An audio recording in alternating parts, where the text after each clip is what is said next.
Une mendiante en larmes tend 2 bébés dans les bras du milliardaire et dit « S'il vous plaît, gardez-les.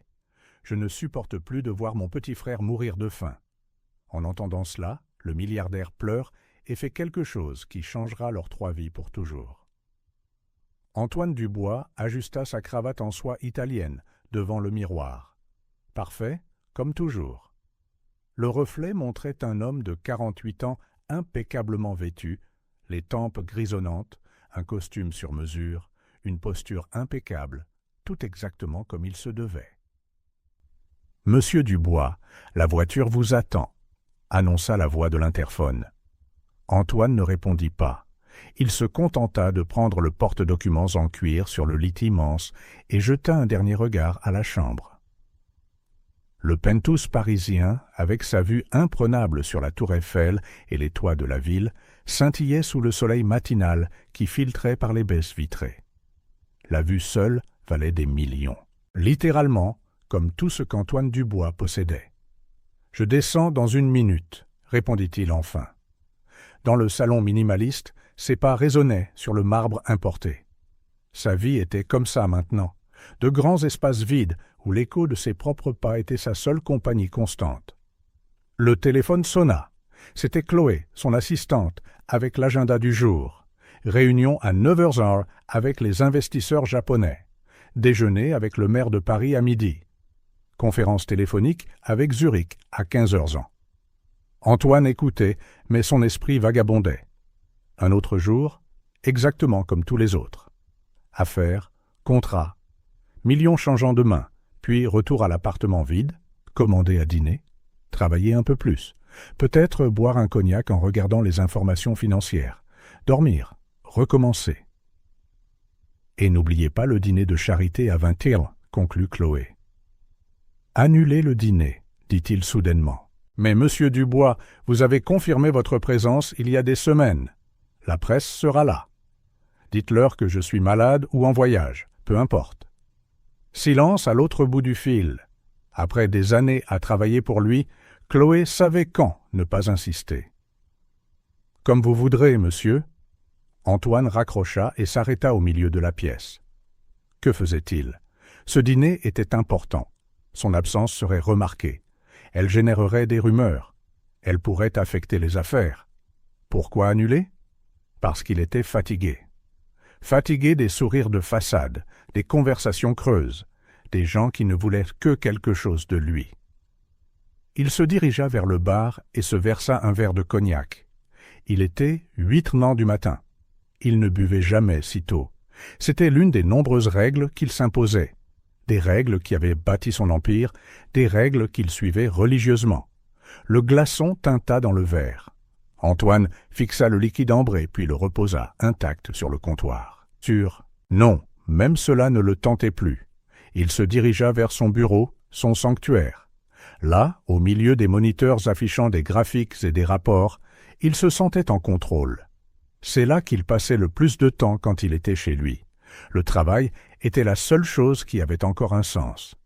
Il ouvrit une armoire pour prendre des documents, et c'est là que ça arriva. Une enveloppe en équilibre sur un dossier tomba, dispersant son contenu sur le sol.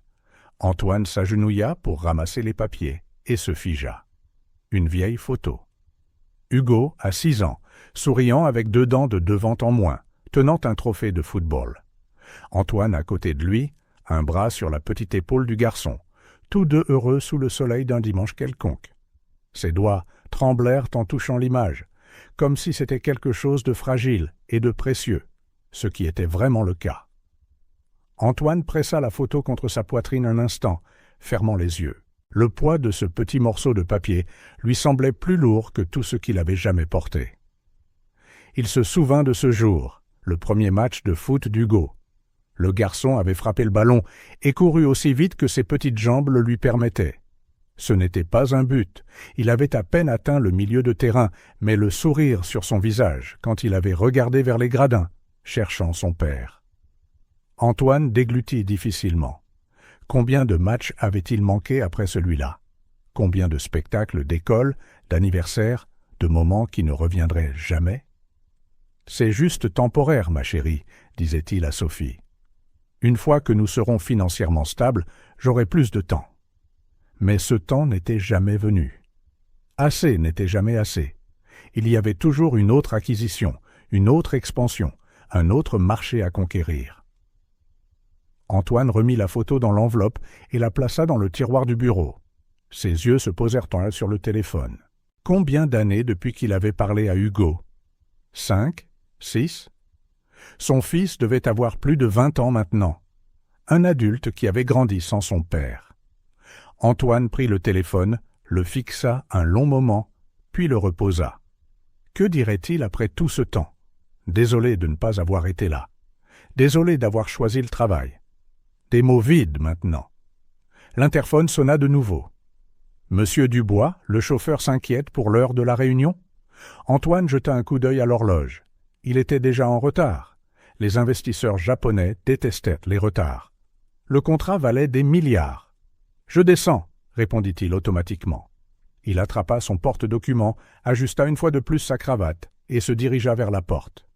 Il s'arrêta, la main sur la poignée, regardant en arrière l'appartement luxueux et vide. Une seconde, une pensée étrange le frappa. Tout ce succès, tout l'argent, le pouvoir, le respect, est-ce que ça en avait valu la peine? La pensée disparut aussi vite qu'elle était venue. Antoine Dubois était un homme qui avait réussi, l'un des plus riches et des plus puissants du pays.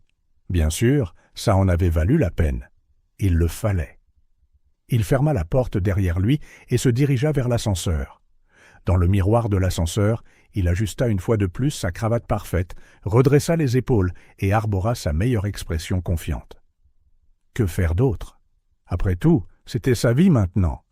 Mais alors que l'ascenseur descendait, l'image de cette photo et le sentiment de vide dans sa poitrine restaient comme une question sans réponse, comme une douleur sans nom. La réunion avec les investisseurs japonais vira à la catastrophe. Pour la première fois de sa carrière, Antoine Dubois ne parvenait pas à se concentrer. L'image de la vieille photo d'Hugo envahissait ses pensées au milieu de déclarations cruciales. Il trébucha pendant la présentation, mélangea les chiffres, appela le chef de la délégation par le mauvais nom. Chloé le regardait de l'autre côté de la table avec une inquiétude croissante. Antoine Dubois ne faisait jamais d'erreur, ne perdait jamais sa concentration. Quelque chose n'allait vraiment pas. « Je m'excuse. Je ne me sens pas bien aujourd'hui, » dit-il finalement, interrompant sa propre explication sur les projections de croissance pour le prochain trimestre. Le chef des investisseurs, M. Tanaka, hocha la tête poliment, mais froidement. « Peut-être vaut-il mieux que nous reprogrammions pour un autre jour, M. Dubois ?» Ce n'était pas une suggestion, c'était un reproche poli. Antoine savait qu'il venait de compromettre un accord de plusieurs milliards de dollars. « Certainement. Chloé vous contactera pour fixer une nouvelle date. » Poignée de main formelle, sourire forcé. La salle de réunion se vida rapidement. « Que se passe-t-il » demanda Chloé une fois qu'ils furent seuls. « Êtes-vous malade? Dois-je appeler un médecin ?» Antoine se frotta les tempes. « Non, j'ai juste besoin d'air. Annulez mes rendez-vous pour le reste de la journée. »« Tous? Même la conférence avec Zurich ?»« Tous » confirma-t-il en attrapant son manteau. Chloé fronça les sourcils. En 10 ans de travail pour Antoine Dubois, elle ne l'avait jamais vu annuler une journée entière d'engagement. « Je rentre à pied », annonça-t-il en se dirigeant vers la porte. « Il pleut », prévint Chloé. « Et c'est à près de 20 pâtés de maison. » Antoine ne répondit pas. La porte de l'ascenseur se ferma derrière lui. Dehors, la pluie tombait en fines cordes régulières, trempant rapidement son costume italien. Antoine s'en moquait. Le froid pénétrant et l'humidité étaient presque les bienvenus. Quelque chose de réel, quelque chose qu'il pouvait sentir. Il marcha sans but, laissant ses pieds le guider. Au lieu de se diriger vers l'appartement, il alla dans la direction opposée, vers une partie de la ville qu'il visitait rarement. Les bâtiments brillants d'acier et de verre laissèrent pioneer place à des constructions plus anciennes et moins imposantes. Les gens sur les trottoirs ne portaient plus de costumes chers, mais de simples vêtements de tous les jours. La pluie se transforma en une légère bruine. Antoine s'arrêta à un coin, soudainement désorienté. Il réalisa qu'il se trouvait dans un quartier résidentiel de classe moyenne, avec de petites boutiques, une boulangerie, une laverie, une supérette, des lieux ordinaires pour des gens ordinaires. Son estomac gargouilla. Il n'avait pas mangé de la journée. Il repéra un petit bistrot de l'autre côté de la rue et traversa. L'intérieur était simple mais propre. L'arôme du café frais et de la nourriture faite maison flottait dans l'air. Une femme d'âge moyen derrière le comptoir lui sourit en entrant. « Qu'est-ce que ce sera pour vous, mon petit monsieur ?» Antoine hésita, peu habitué à une telle informalité. Ses restaurants habituels avaient des étoiles Michelin, avec des maîtres d'hôtel qu'il appelait Monsieur Dubois et des sommeliers qui connaissaient de ses préférences en matière de vin. Un café et un jambon beurre, s'il vous plaît. Ça arrive tout de suite. Asseyez-vous où vous voulez. Antoine choisit une table au fond et regarda par la fenêtre. De l'autre côté de la rue se trouvait un petit square. Même avec la bruine, quelques enfants jouaient sur les balançoires, tandis que des mères et des nounous discutaient sur des bancs voisins. La serveuse apporta sa commande. Le café était brûlant et fort, servi dans une tasse ordinaire. Le sandwich était simple, du pain, du jambon, du beurre. Pas de pain artisanal, ni de jambon importé. Antoine prit une bouchée et fut surpris. C'était bon, vraiment bon. Il mangea lentement, observant la vie ordinaire se dérouler de l'autre côté de la vitre. Des gens ordinaires, avec des problèmes ordinaires, vivant des vies ordinaires, quelque chose qu'il n'avait pas eu depuis si longtemps. Après avoir fini, Antoine laissa un billet de 20 € sur la table, plus de 3 fois le coût du repas, et partit. La pluie avait complètement cessé maintenant, laissant l'air propre et frais. Il décida de traverser le petit square en allant vers... Eh bien, il ne savait toujours pas où il allait. Il passa devant une aire de jeu avec 3 enfants et 2 mères, puis un petit bassin où des canards nageaient paisiblement. C'est là qu'il la vit. Au fond du parc, assise sur un banc encore humide de la pluie, une petite fille.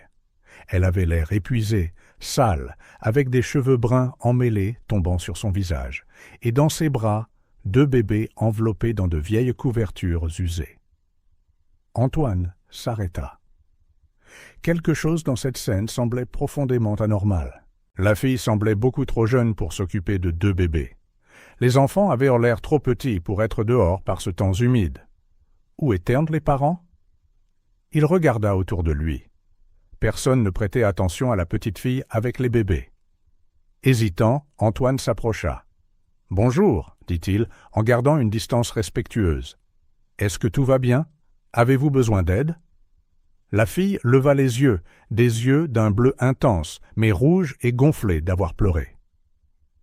Quand elle parla, sa voix était fine et tremblante. « Monsieur, pouvez-vous nous aider ?» Antoine sentit un désespoir authentique dans sa voix.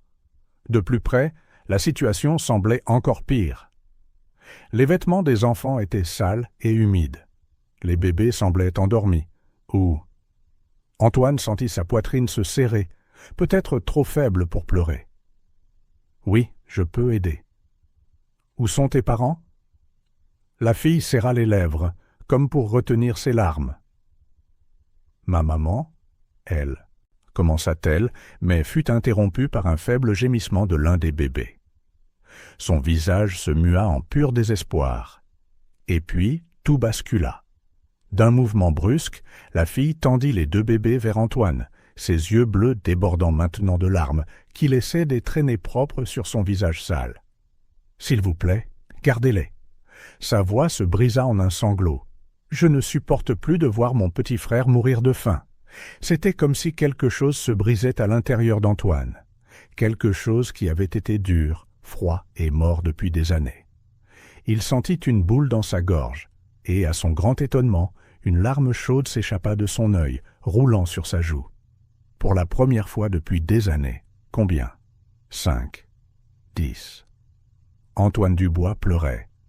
Ce n'était pas un sanglot dramatique, juste cette seule larme, portant tout le poids de la solitude, du regret, de la vie vide qu'il s'était construite. « Je n'en peux plus, » continua la fille, la voix étranglée. « J'ai essayé. Je jure que j'ai essayé de m'occuper d'eux, mais je n'ai plus de nourriture. Et Louis a de la fièvre, et Jules n'arrête pas de pleurer. » Antoine s'agenouilla à sa hauteur. « Comment t'appelles-tu » ?»« Léa, » marmonna-t-elle, tenant toujours les bébés tendus. « Léa, je m'appelle Antoine. Je vais vous aider, toi et tes frères. D'accord » Il n'avait pas prévu de dire ça. Les mots étaient juste sortis. Les yeux de la fille s'écarquillèrent comme si elle ne pouvait pas y croire. Vraiment ? Vraiment ? Antoine n'avait aucune idée de ce qu'il faisait. S'occuper d'enfants, lui qui avait échoué en tant que père, qui avait passé des années à construire des murs pour se protéger des sentiments. C'était de la folie, mais quelque chose de plus fort que la raison le mouvait maintenant. « Avez-vous un endroit où aller ? Quelqu'un chez qui rester ?» Léa secoua la tête, sa lèvre inférieure tremblant. « Alors viens avec moi. Je vais vous emmener quelque part au chaud et nous trouverons de la nourriture et des vêtements secs. » Sans penser aux conséquences, sans considérer ce que cela signifierait pour sa vie soigneusement orchestrée, Antoine Dubois, le milliardaire qui venait de ruiner une réunion d'affaires de plusieurs milliards de dollars, ouvrit les bras. Léa n'hésita qu'une seconde avant de lui confier l'un des bébés. L'enfant était plus léger qu'il n'aurait dû l'être, son corps fiévreux même, à travers les couvertures humides. « Lui, c'est Louis, » dit-elle, tenant toujours l'autre bébé. « Et lui, c'est Jules. »« Salut, Louis, » murmura Antoine, positionnant maladroitement le bébé dans ses bras, réalisant à quel point il n'était pas préparé. « Sortons d'ici, d'accord ?» Il héla un taxi d'un geste de la main. Le chauffeur jeta un regard suspicieux au quatuor. Un homme en costume trempé, une petite fille sale et deux bébés enveloppés dans des couvertures délavées. « On va où, monsieur ?» Antoine donna l'adresse de son penthouse sur le champ de Mars. Le taxi s'éloigna, laissant derrière lui le square et ses visiteurs habituels qui continueraient leur vie normale. À l'arrière, Léa gardait les yeux fixés sur Antoine, un mélange d'espoir et de méfiance dans son regard fatigué. « Tout va bien se passer, » dit-il, ne sachant pas s'il pourrait tenir cette promesse. Pendant le trajet, Antoine essaya de formuler des questions dans son esprit. D'où venaient ses enfants ? Où était la mère ? Depuis combien de temps était-il seul ? Mais chaque fois qu'il ouvrait la bouche pour demander, il voyait le regard las de Léa et décidait d'attendre. Elle semblait déjà assez accablée. Louis somnolait dans ses bras, d'un sommeil agité. De temps en temps, le bébé toussait ou gémissait. Antoine pouvait sentir la chaleur de la fièvre à travers les couvertures. Avait-il besoin d'un médecin ? Probablement. Mais d'abord, un endroit sûr et chaud. Le taxi s'arrêta devant le luxueux immeuble où vivait Antoine. Le concierge, Thomas, faillit tomber de sa chaise en voyant Antoine Dubois entrer avec 3 enfants, visiblement dans le besoin. « Monsieur Dubois, tout va bien ? Dois-je appeler quelqu'un ? » « Je vais bien, Thomas. S'il vous plaît, n'appelez personne et j'apprécierai votre discrétion. » La dernière phrase fut prononcée avec un regard lourd de sens. Thomas hocha la tête, perplexe.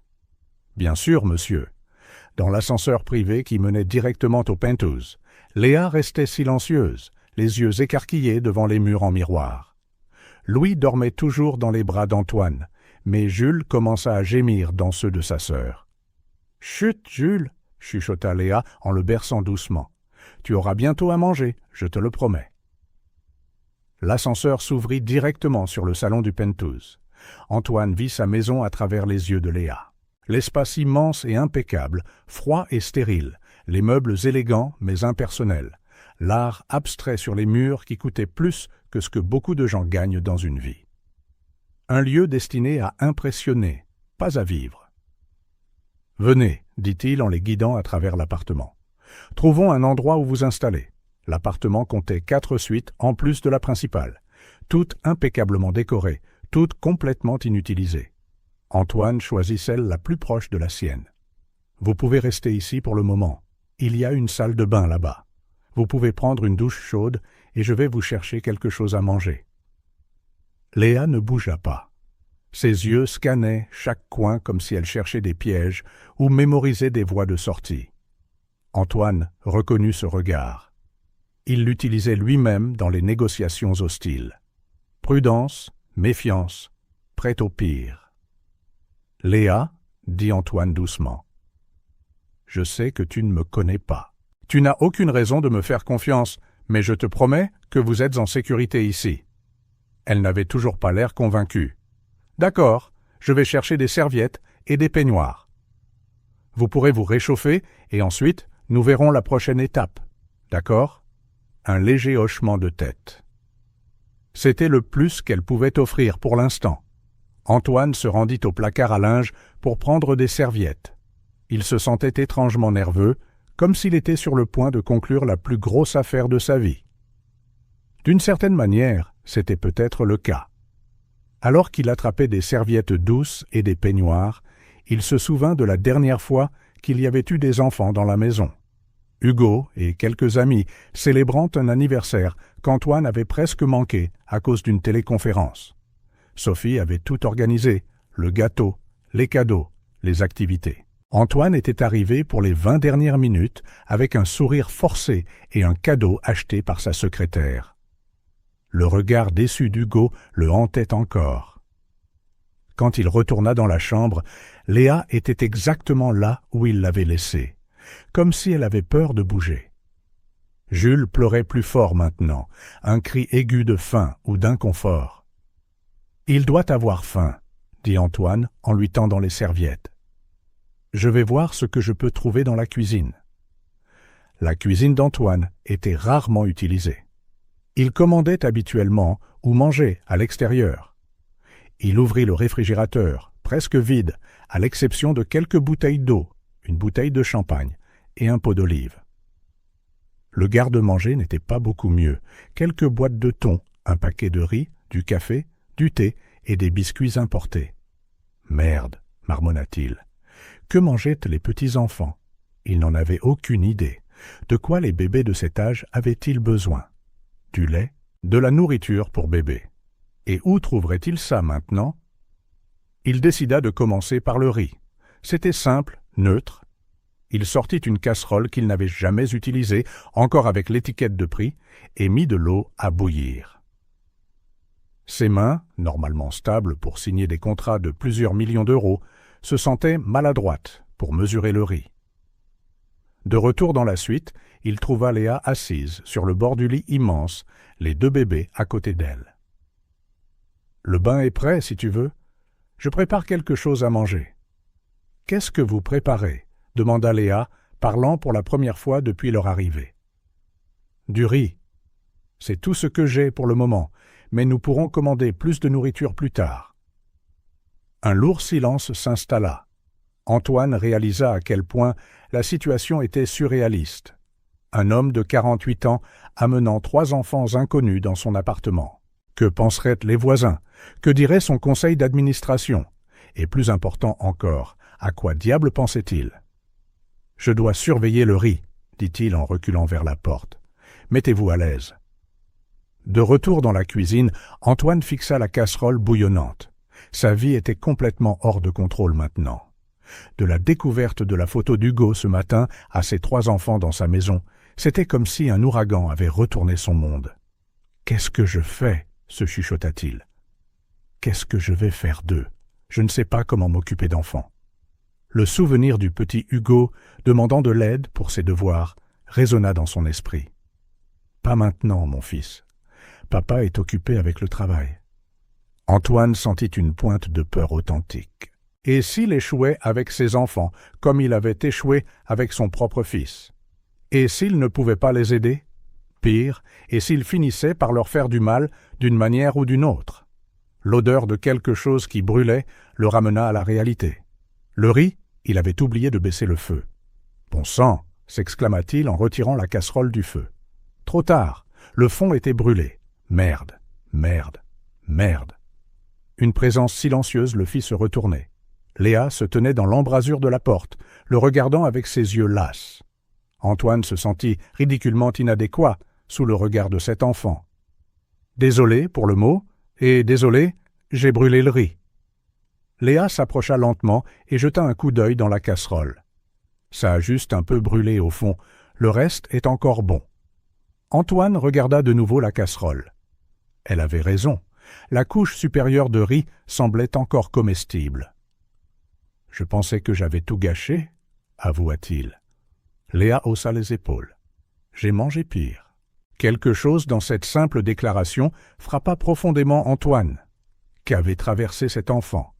Quelle sorte de vie avait-elle eue avant qu'il ne la trouve dans ce parc? Les bébés, tes frères, que mangent-ils? Ils mangent de tout maintenant, mais très mou, peut-être si vous écrasez le riz. Antoine essaya de ne pas montrer son choc.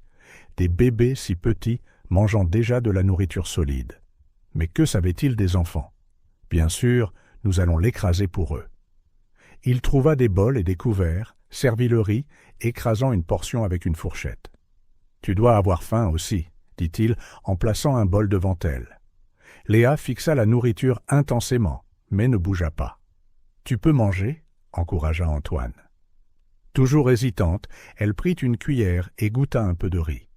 Antoine remarqua à quel point elle s'efforçait de manger lentement et poliment, même si son corps voulait probablement dévorer la nourriture. « Je dois les baigner, » dit Léa, les yeux sur le riz. « Ils sont mouillés et ont froid. »« Mange d'abord, » répondit Antoine. « Ensuite, je t'aiderai avec eux. » La fille hésita, mais la faim l'emporta. Elle mangea quelques cuillerées de riz, lentement d'abord, puis plus urgemment. « Il y en a plus si tu veux, » proposa Antoine. Elle secoua la tête, mais ses yeux disèrent le contraire. « Léa, mange autant que tu veux. Ensuite, nous nous occuperons de tes frères. D'accord ? » « Merci, » murmura-t-elle, en se resservant un peu. Antoine trouva une pomme solitaire dans la corbeille à fruits et la coupa en petits morceaux, les plaçant dans l'assiette de Léa. « La pomme est bonne aussi, » dit-il après avoir goûté un morceau.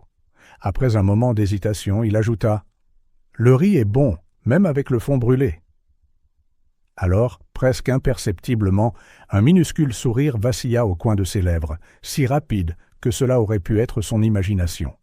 Mais Antoine savait que ce n'était pas le cas. Ce petit geste de confiance remplit sa poitrine d'une sensation qu'il n'avait pas ressentie depuis des années, comme si quelque chose de très ancien et d'oublié en lui avait commencé à s'éveiller. Pendant que Léa mangeait, Antoine préparait des bols pour les bébés. Louis et Jules étaient de toujours dans la chambre, ayant sans aucun doute désespérément besoin d'un bain et de nourriture. Ils n'avaient aucune expérience avec les jeunes enfants, mais ils soupçonnaient qu'ils avaient besoin de plus que du riz écrasé. « Nous avons besoin de vraie nourriture pour bébé, » dit-il, « et de couches, de vêtements, de beaucoup de choses. »« Vous êtes riche, » observa Léa en jetant un coup d'œil à la cuisine de luxe. « Vous pouvez acheter tout ça. » Antoine suivit son regard. La cuisine design, les appareils haut de gamme qu'il utilisait rarement, le marbre importé. Oui, il pouvait acheter tout ce dont ses enfants avaient besoin. L'argent, au moins, n'était pas un problème. Oui, admit-il, ressentant une étrange honte de sa richesse face à leur souffrance. Demain matin, nous irons faire des courses. Pour ce soir, nous devrons nous débrouiller avec ce que nous avons. Léa finit de manger, raclant son bol. « Merci, » dit-elle à nouveau, et maintenant son sourire était un peu moins timide. « Je vais les baigner maintenant. Besoin d'aide ?»« Non, » répondit-elle trop vite. La méfiance était toujours là. « D'accord, je serai ici dans la cuisine si tu as besoin de moi. » Léa hocha la tête et partit. Antoine commença à nettoyer, sentant le poids des dernières heures. Ce qui avait commencé avec une vieille photo trouvée par hasard s'était transformé en ceci. 3 enfants inconnus dans sa maison. Une responsabilité pour laquelle il n'était absolument pas préparé. « Qu'est-ce que je fais ?» murmura-t-il à nouveau, mais sans la même anxiété qu'auparavant. Car malgré la peur et l'inadéquation, quelque chose en lui semblait s'être réveillé. Un but, un besoin qui ne venait pas de l'extérieur. Affaire, succès, mais de l'intérieur, d'un endroit si profond qu'il avait oublié son existence. Antoine entendit le bruit de l'eau qui coulait dans la salle de bain de la suite. Il imagina Léa essayant de baigner 2 bébés à la fois. Devait-il aller l'aider ou respecter son besoin d'intimité? Il décida de rassembler plus de collations pour eux. Il trouva une boîte de biscuits importés et en plaça quelques-uns sur une assiette, coupa plus de pommes, versa de l'eau fraîche dans des verres. En arrangeant le tout sur un plateau, Antoine se souvint combien de fois Sophie avait fait cela pour Hugo. Combien de fois elle avait préparé les repas, donné les bains, raconté des histoires, et combien de fois il avait manqué ces moments, enterré dans le travail, les réunions, les affaires. Un léger rire s'échappa de la salle de bain.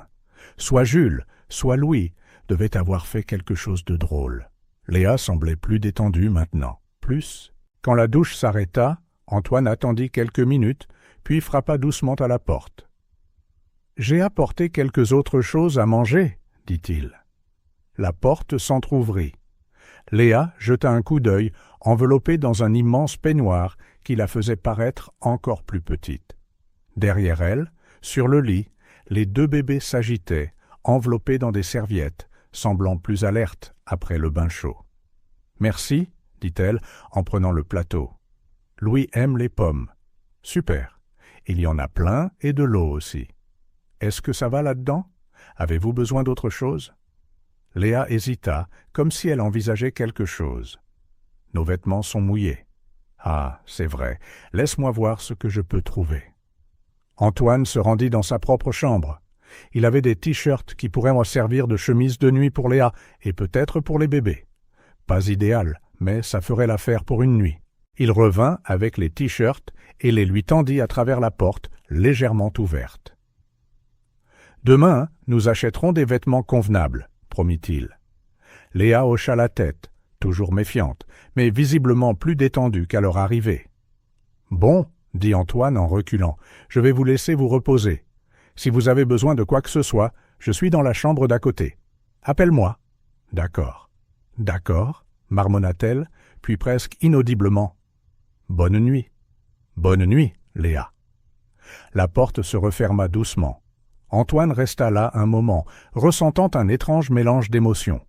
De l'inquiétude, certainement, la peur de ce qui l'attendait, mais aussi quelque chose de plus léger, de plus chaud, quelque chose qu'il n'avait pas ressenti depuis des années. Dans sa propre chambre, Antoine s'assit sur le bord du lit et regarda le téléphone. Devait-il appeler quelqu'un? La police? Les services sociaux? Un avocat? Quelle était la procédure à suivre après avoir trouvé 3 enfants abandonnés dans un parc? Mais quelque chose le retint. L'image des yeux désespérés de Léa, implorant de l'aide. La confiance fragile qui avait commencé à se former, la peur que les enfants soient séparés si les autorités s'en mêlaient. « Qu'est-ce que je vais faire ?» murmura-t-il dans l'appartement vide. Mais une partie de lui connaissait déjà la réponse. D'une manière ou d'une autre, rencontrer ses enfants, voir le désespoir et le courage d'une si petite fille s'occupant de ses frères, avait réveillé quelque chose qu'il pensait mort dans sa poitrine. Une chance, peut-être une chance de faire quelque chose de bien, de ne pas échouer cette fois. Il ferma les yeux et vit le visage d'Hugo, puis, superposé, les visages de Léa, Jules et Louis. Des enfants qui avaient besoin d'un adulte, qui se souciait vraiment, qui était présent, qui mettait leurs besoins avant tout.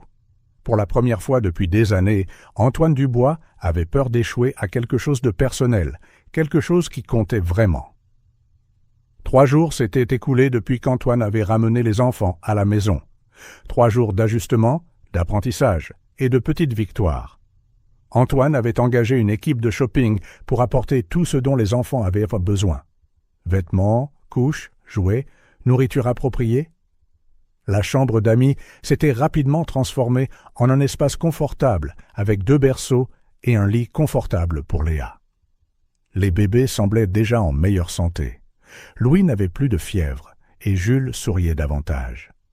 Antoine apprit à changer les couches après avoir regardé quelques vidéos en ligne, une compétence qu'il n'aurait jamais imaginé avoir besoin. Il fit des erreurs, bien sûr, mit des couches à l'envers, renversa du lait, brûla les pâtes qu'il tenta de faire pour le dîner. Mais Léa était toujours là, observant, parfois riant doucement de ses tentatives maladroites, d'autres fois intervenant gentiment pour lui montrer la bonne façon de faire. La méfiance de la fille diminua progressivement. Elle ne reculait plus quand Antoine s'approchait. Elle ne vérifiait plus obsessionnellement ses frères toutes les quelques minutes. Elle pouvait dormir plusieurs heures sans se réveiller en panique. De petits progrès, fragiles mais réels. Ce soir-là, après que les bébés se soient enfin endormis, Antoine trouva Léa assise sur le canapé du salon, serrant ses genoux, regardant la ville à travers les immenses fenêtres. Les lumières en bas formaient une mer de points lumineux. Tu n'arrives pas à dormir » demanda-t-il doucement, ne voulant pas la surprendre. Léa haussa les épaules, sans quitter la fenêtre des yeux. Parfois, c'est difficile. Antoine s'assit à l'autre bout du canapé, gardant une distance respectueuse. « Je comprends. J'ai aussi des nuits comme ça. » Silence. Antoine avait appris à ne pas la presser, à laisser Léa rythmer leurs interactions. Elle avait des murs autour d'elle, construits par des expériences qu'il pouvait à peine imaginer. « D'ici, on peut voir le square, » dit-elle enfin, montrant une tache sombre parmi les lumières de la ville. « Là où vous nous avez trouvés ?»« Oui, » confirma Antoine. « Si tu regardes pendant la journée, tu peux voir les arbres et le bassin. » Léa hocha la tête, toujours le regard perdu. On a dormi là pendant 2 nuits. Antoine sentit un pincement au cœur. 2 nuits en plein air, avec 2 bébés dans le froid de l'automne parisien. « Où étiez-vous avant ça ?» demanda-t-il prudemment. Léa serra plus fort ses genoux. Un instant, Antoine pensa qu'elle ne répondrait pas, qu'il avait franchi une ligne invisible. « Dans notre appartement, jusqu'à ce que l'argent soit épuisé. »« L'argent que ta mère a laissé ?» Un lent hochement de tête. Antoine prit une profonde inspiration. « Léa, veux-tu me dire ce qui s'est passé avec ta mère ?»« Je veux dire, tu n'es pas obligée si tu ne veux pas, » ajouta-t-il rapidement. Plus de silence. Le genre de silence dense qui semble contenir des histoires entières non racontées. Elle a dit qu'elle sortait acheter des cigarettes. La voix de Léa était presque un murmure, et qu'elle revenait tout de suite. Antoine attendit sans l'interrompre. C'était il y a 3 semaines. Elle a laissé de l'argent dans le tiroir de la cuisine. Elle a dit que c'était pour les urgences. Léa tripotait l'ourlet de la nouvelle chemise de nuit qu'Antoine lui avait achetée, rose avec des motifs d'étoiles qu'elle avait timidement demandé. J'ai attendu qu'elle revienne. Je me suis occupé de Jules et Louis, comme elle m'avait appris. Je leur ai donné le bain, j'ai cuisiné, mais l'argent a commencé à manquer. Sa voix était monotone, comme si elle rapportait la météo, et non l'abandon qu'elle avait subi. J'ai utilisé l'argent pour acheter du lait et des couches.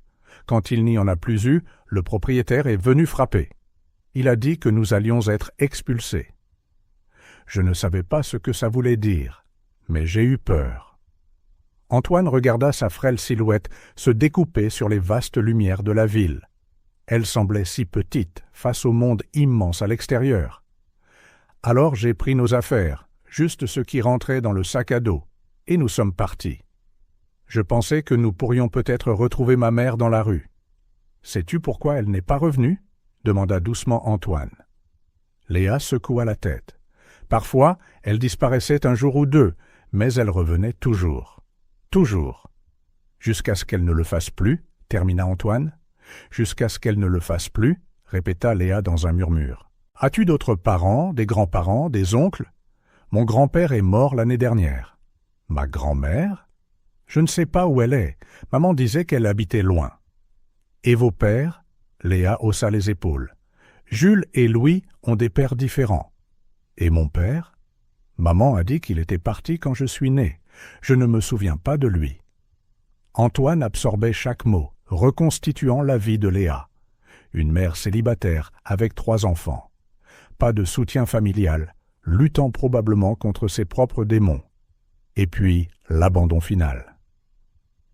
La première nuit, nous avons dormi dans une station de métro, poursuivit Léa. Mais un agent de sécurité nous a vus et a commencé à poser des questions. J'ai eu peur qu'il nous prenne les bébés. Maman disait toujours qu'on ne devait laisser personne savoir qu'on était seuls, sinon il nous séparerait. L'honnêteté brute de ces mots frappa durement Antoine. La peur de cet enfant d'être séparé de ses frères, la responsabilité qu'elle avait assumée, bien au-delà de son âge. Alors, nous sommes allés au square. C'était plus facile de se cacher là-bas. Pendant la journée, nous faisions semblant d'attendre notre mère. La nuit, nous dormions dans les toilettes publiques ou sous les bancs. Léa cessa de parler. Une seule larme coula sur son visage, mais elle l'essuya rapidement, comme si elle avait honte de montrer sa faiblesse. « Ce que tu as fait était très courageux, » dit Antoine, « de t'occuper de tes frères comme ça. »« Je n'étais pas courageuse, » répondit Léa, sa voix tremblant pour la première fois. « J'avais tellement peur, et quand je vous ai vu dans le square, je n'en pouvais plus. » Louis était malade. Jules n'arrêtait pas de pleurer. J'étais si fatigué. L'aveu semblait lui causer une douleur physique, comme si admettre qu'elle avait atteint sa limite était un terrible échec. « Léa, regarde-moi. » Elle tourna lentement son visage. Elle tourna. « Ce que tu as fait était extraordinaire. Beaucoup d'adultes n'auraient pas réussi ce que tu as fait pour tes frères. Tu es la personne la plus courageuse que j'ai jamais rencontrée. » La lèvre inférieure de Léa se mit à trembler. Ses yeux se remplirent de larmes. Elle lutta pour se retenir. « Mais j'ai failli les abandonner, » murmura-t-elle. « J'ai failli vous les donner et m'enfuir. Mais tu ne l'as pas fait. Tu es resté avec eux. Et maintenant, vous êtes tous en sécurité. » Les mots d'Antoine semblèrent ouvrir une vanne. Soudain, le sanglot que Léa retenait éclata. Son petit corps tremblait sous le poids de tout ce qu'elle avait enduré. Antoine hésita. Il voulait la serrer dans ses bras, la réconforter, mais il ne savait pas si elle accepterait cette proximité, si elle le permettrait. À sa grande surprise, ce fut Léa qui fit le premier pas. Lentement, presque craintivement, elle glissa sur le canapé. Puis, d'un mouvement brusque, elle se jeta contre la poitrine d'Antoine, enfouissant son visage dans sa chemise, laissant les larmes couler librement. Enfin, Antoine l'enlaça, sentant à quel point elle était petite et fragile. Depuis combien de temps cette enfant était-elle forte pour tout le monde? « C'est bon, » murmura-t-il en lui caressant les cheveux. « C'est bon de pleurer. » Et elle pleura. Elle pleura comme elle ne s'était probablement jamais permis de pleurer devant ses frères. Elle pleura pour la mère qui n'était pas revenue, pour le père qu'elle n'avait jamais connu, pour les nuits froides et la peur, pour l'enfance perdue trop tôt. Antoine la laissa pleurer jusqu'à ce que les sanglots s'apaisent, jusqu'à ce que sa respiration redevienne normale. Quand Léa se retira enfin, elle parut soudainement embarrassée, comme si elle réalisait à quel point elle s'était laissée aller. « Je suis désolée, » marmonna-t-elle en s'essuyant le visage. « Ne t'excuse jamais. Ne sois jamais désolée de ressentir des choses. » Léa hocha la tête, reniflant encore un peu. Le silence revint, mais il était différent maintenant, plus léger, comme si une partie du fardeau avait été libérée. « Et votre famille ?» demanda-t-elle soudainement. « Vous avez dit que vous vivez seul. Où sont-ils » La question prit Antoine au dépourvu. C'était maintenant à son tour de sentir le poids de la vulnérabilité. « J'ai perdu ma famille aussi, » répondit-il après une pause. « Pas de la même manière, mais je les ai perdus. » Léa attendit, les yeux fixés sur lui. Leurs rôles étaient inversés. Maintenant, c'était elle qui lui offrait l'espace pour partager son histoire. « J'étais toujours occupé, » continua Antoine, luttant avec les mots. « Sophie, ma femme, en a eu assez d'essayer. Mon fils Hugo, il voulait juste un père présent. » La vieille douleur refit surface, plus vive que jamais. Peut-être parce que pour la première fois, il comprenait vraiment l'impact de l'absence d'un père. Un jour, ils sont partis tous les deux, et je n'ai plus jamais eu de leurs nouvelles. C'est moi qui les ai repoussés en ne sachant pas comment rester. Léa baissa les yeux, comprenant. Il y avait en elle une sagesse qui venait d'expériences bien trop dures pour quelqu'un de son âge. « Pourquoi n'allez-vous pas les chercher ?» demanda-t-elle avec une franchise enfantine que seuls les enfants possèdent parfois. La question frappa Antoine comme un coup de poing. Pourquoi ne le faisait-il pas? Qu'est-ce qui l'arrêtait, à part la fierté blessée, la honte, la peur du rejet? Je suppose que je ne saurais pas quoi dire, admit-il. Comment s'excuser pour des années d'absence? Vous pourriez commencer par dire « Je suis désolé », suggéra Léa avec la logique claire que seuls les enfants peuvent avoir. Antoine eut un sourire triste. Ce n'est pas si simple. Les adultes compliquent toujours les choses, répondit-elle avec une sagesse qui dépassait son âge. Antoine ne put s'empêcher de rire malgré la douleur. Oui, c'est bien vrai. Le silence revint. Mais maintenant, c'était un silence partagé. Le silence de deux personnes qui s'étaient révélé leurs blessures et avaient retrouvé un terrain d'entente. « Je pense que nous devrions essayer de dormir un peu, » dit finalement Antoine. « Demain, nous pourrons réfléchir à ce qu'il faut faire. » Léa hocha la tête, mais ne bougea pas. « Et si ma mère ne revient jamais » demanda-t-elle à voix basse. La question resta en suspens, lourde de toutes ses implications. « Alors nous trouverons une solution ensemble, » répondit Antoine. « Tout ce que je sais, c'est que toi et tes frères êtes en sécurité maintenant, et je vous aiderai de toutes les manières possibles. » Leurs regards se croisèrent, et Antoine réalisa qu'il faisait une promesse qu'il n'était pas sûr de pouvoir tenir. Mais à cet instant, il pensait chaque mot. « Peut-être que prendre soin de vous, dit-il, la voix pleine d'émotion, est la seule chose juste que j'ai faite depuis longtemps. » Léa ne répondit pas avec des mots. Elle tendit simplement sa petite main et la sienne un instant. Un geste simple transmettant la confiance, la gratitude, et peut-être le début de l'espoir.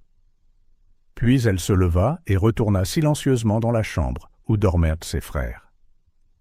Antoine resta sur le canapé, contemplant les lumières de la ville en bas. Le monde qu'il connaissait avait complètement changé en quelques jours seulement.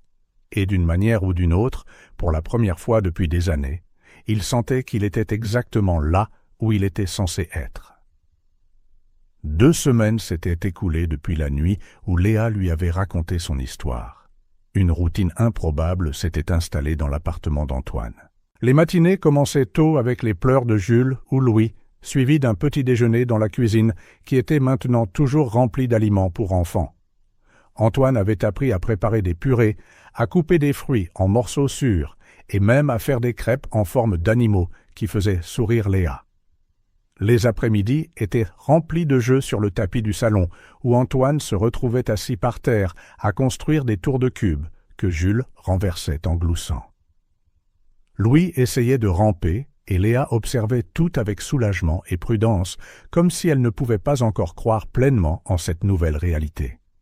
Chloé, l'assistante d'Antoine, gérait ses affaires à distance, déconcertée par les instructions d'annuler tous les voyages et de déplacer les réunions en visioconférence. « Tout va bien, monsieur Dubois ?» demandait-elle souvent. « Parfaitement bien », répondait-il en essayant d'essuyer de la purée de carottes sur sa chemise. Mais malgré la normalité apparente qui prenait forme, une anxiété croissante rongeait Antoine. Que se passerait-il ensuite? Combien de temps pourrait-il maintenir cette situation indéfinie? Les enfants n'avaient pas de papier. Il n'y avait aucune trace officielle de leur vie dans son appartement.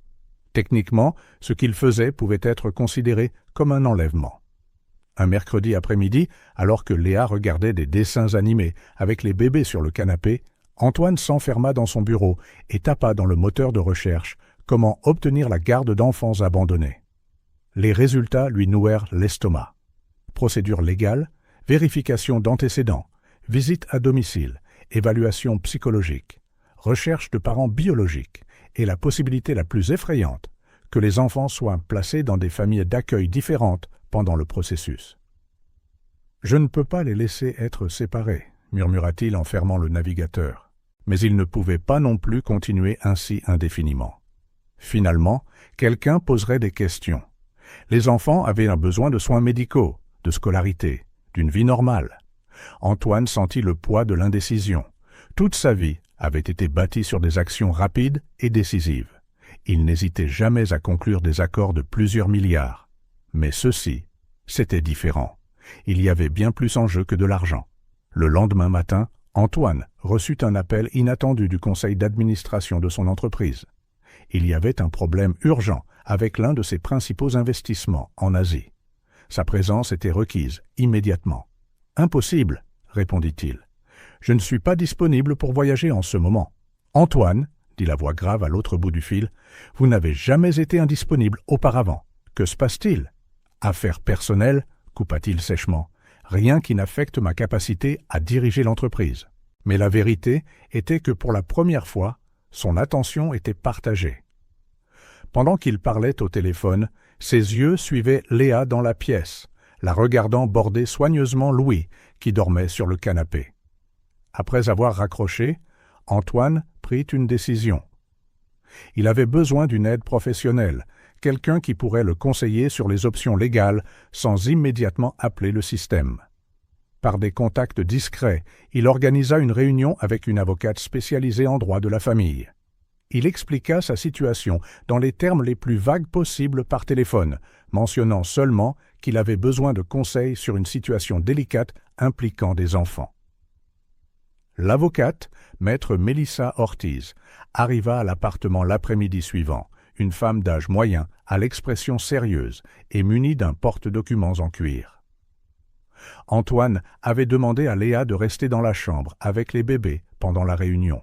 « Monsieur Dubois, dit maître Ortiz après avoir entendu toute l'histoire, je comprends votre préoccupation, mais je dois être clair.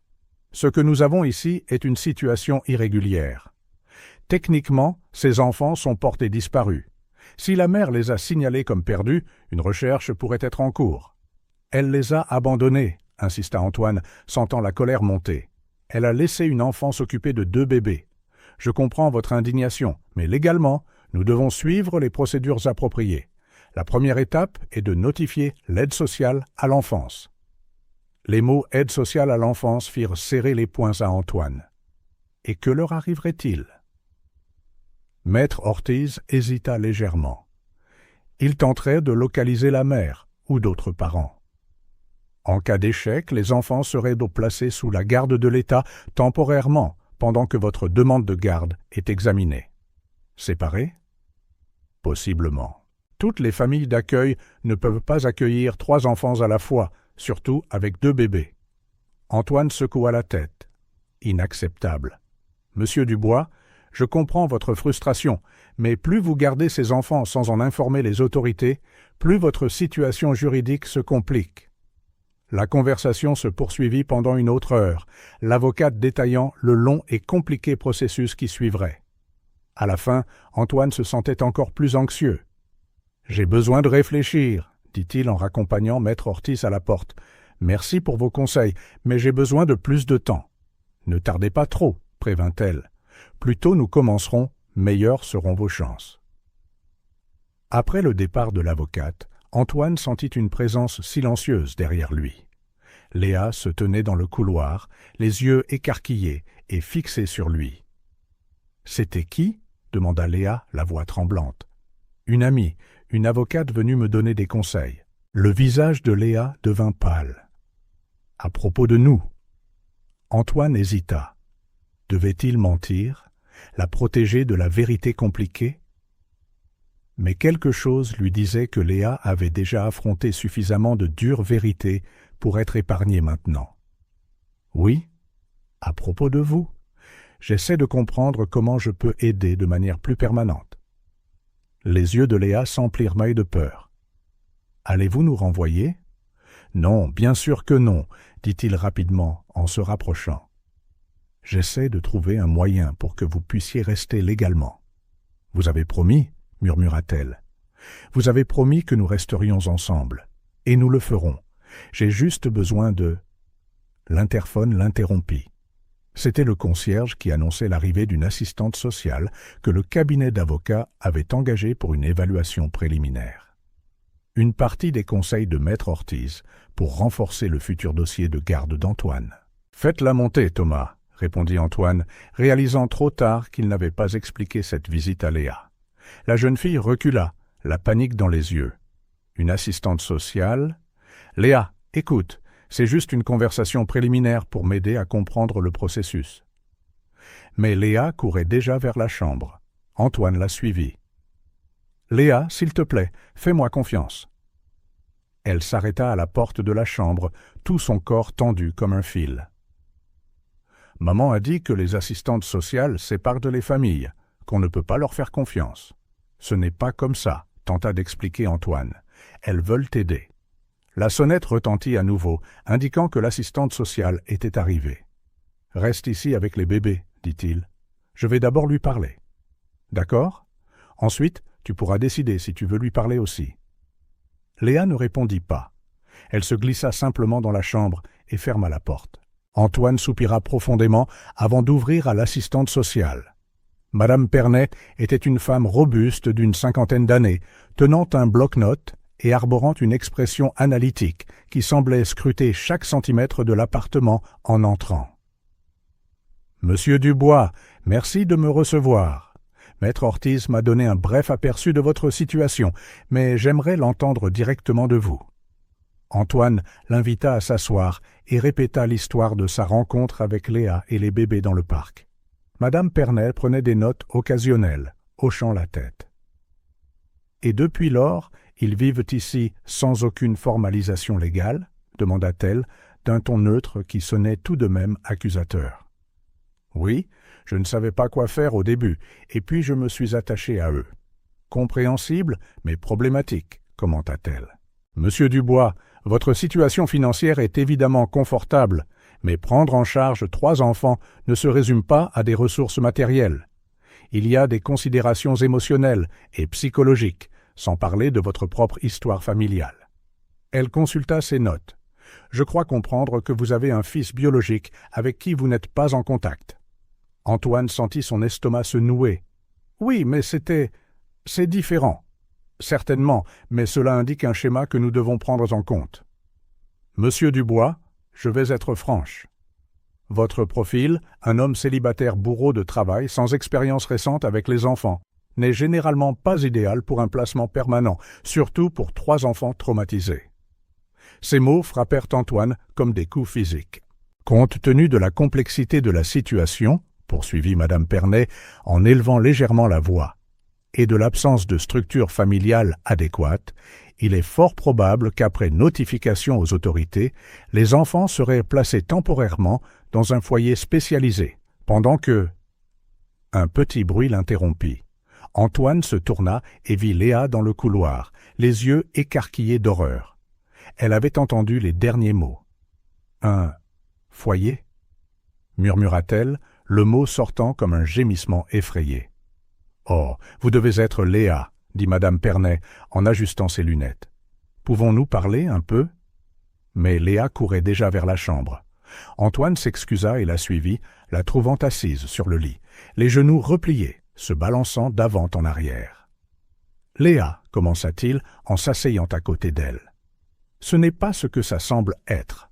Vous avez promis, » répéta-t-elle sans le regarder, « vous avez promis que nous resterions ensemble, et nous le ferons.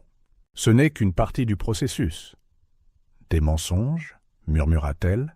« Les adultes mentent toujours. » Antoine tenta de toucher son bras, mais elle se retira.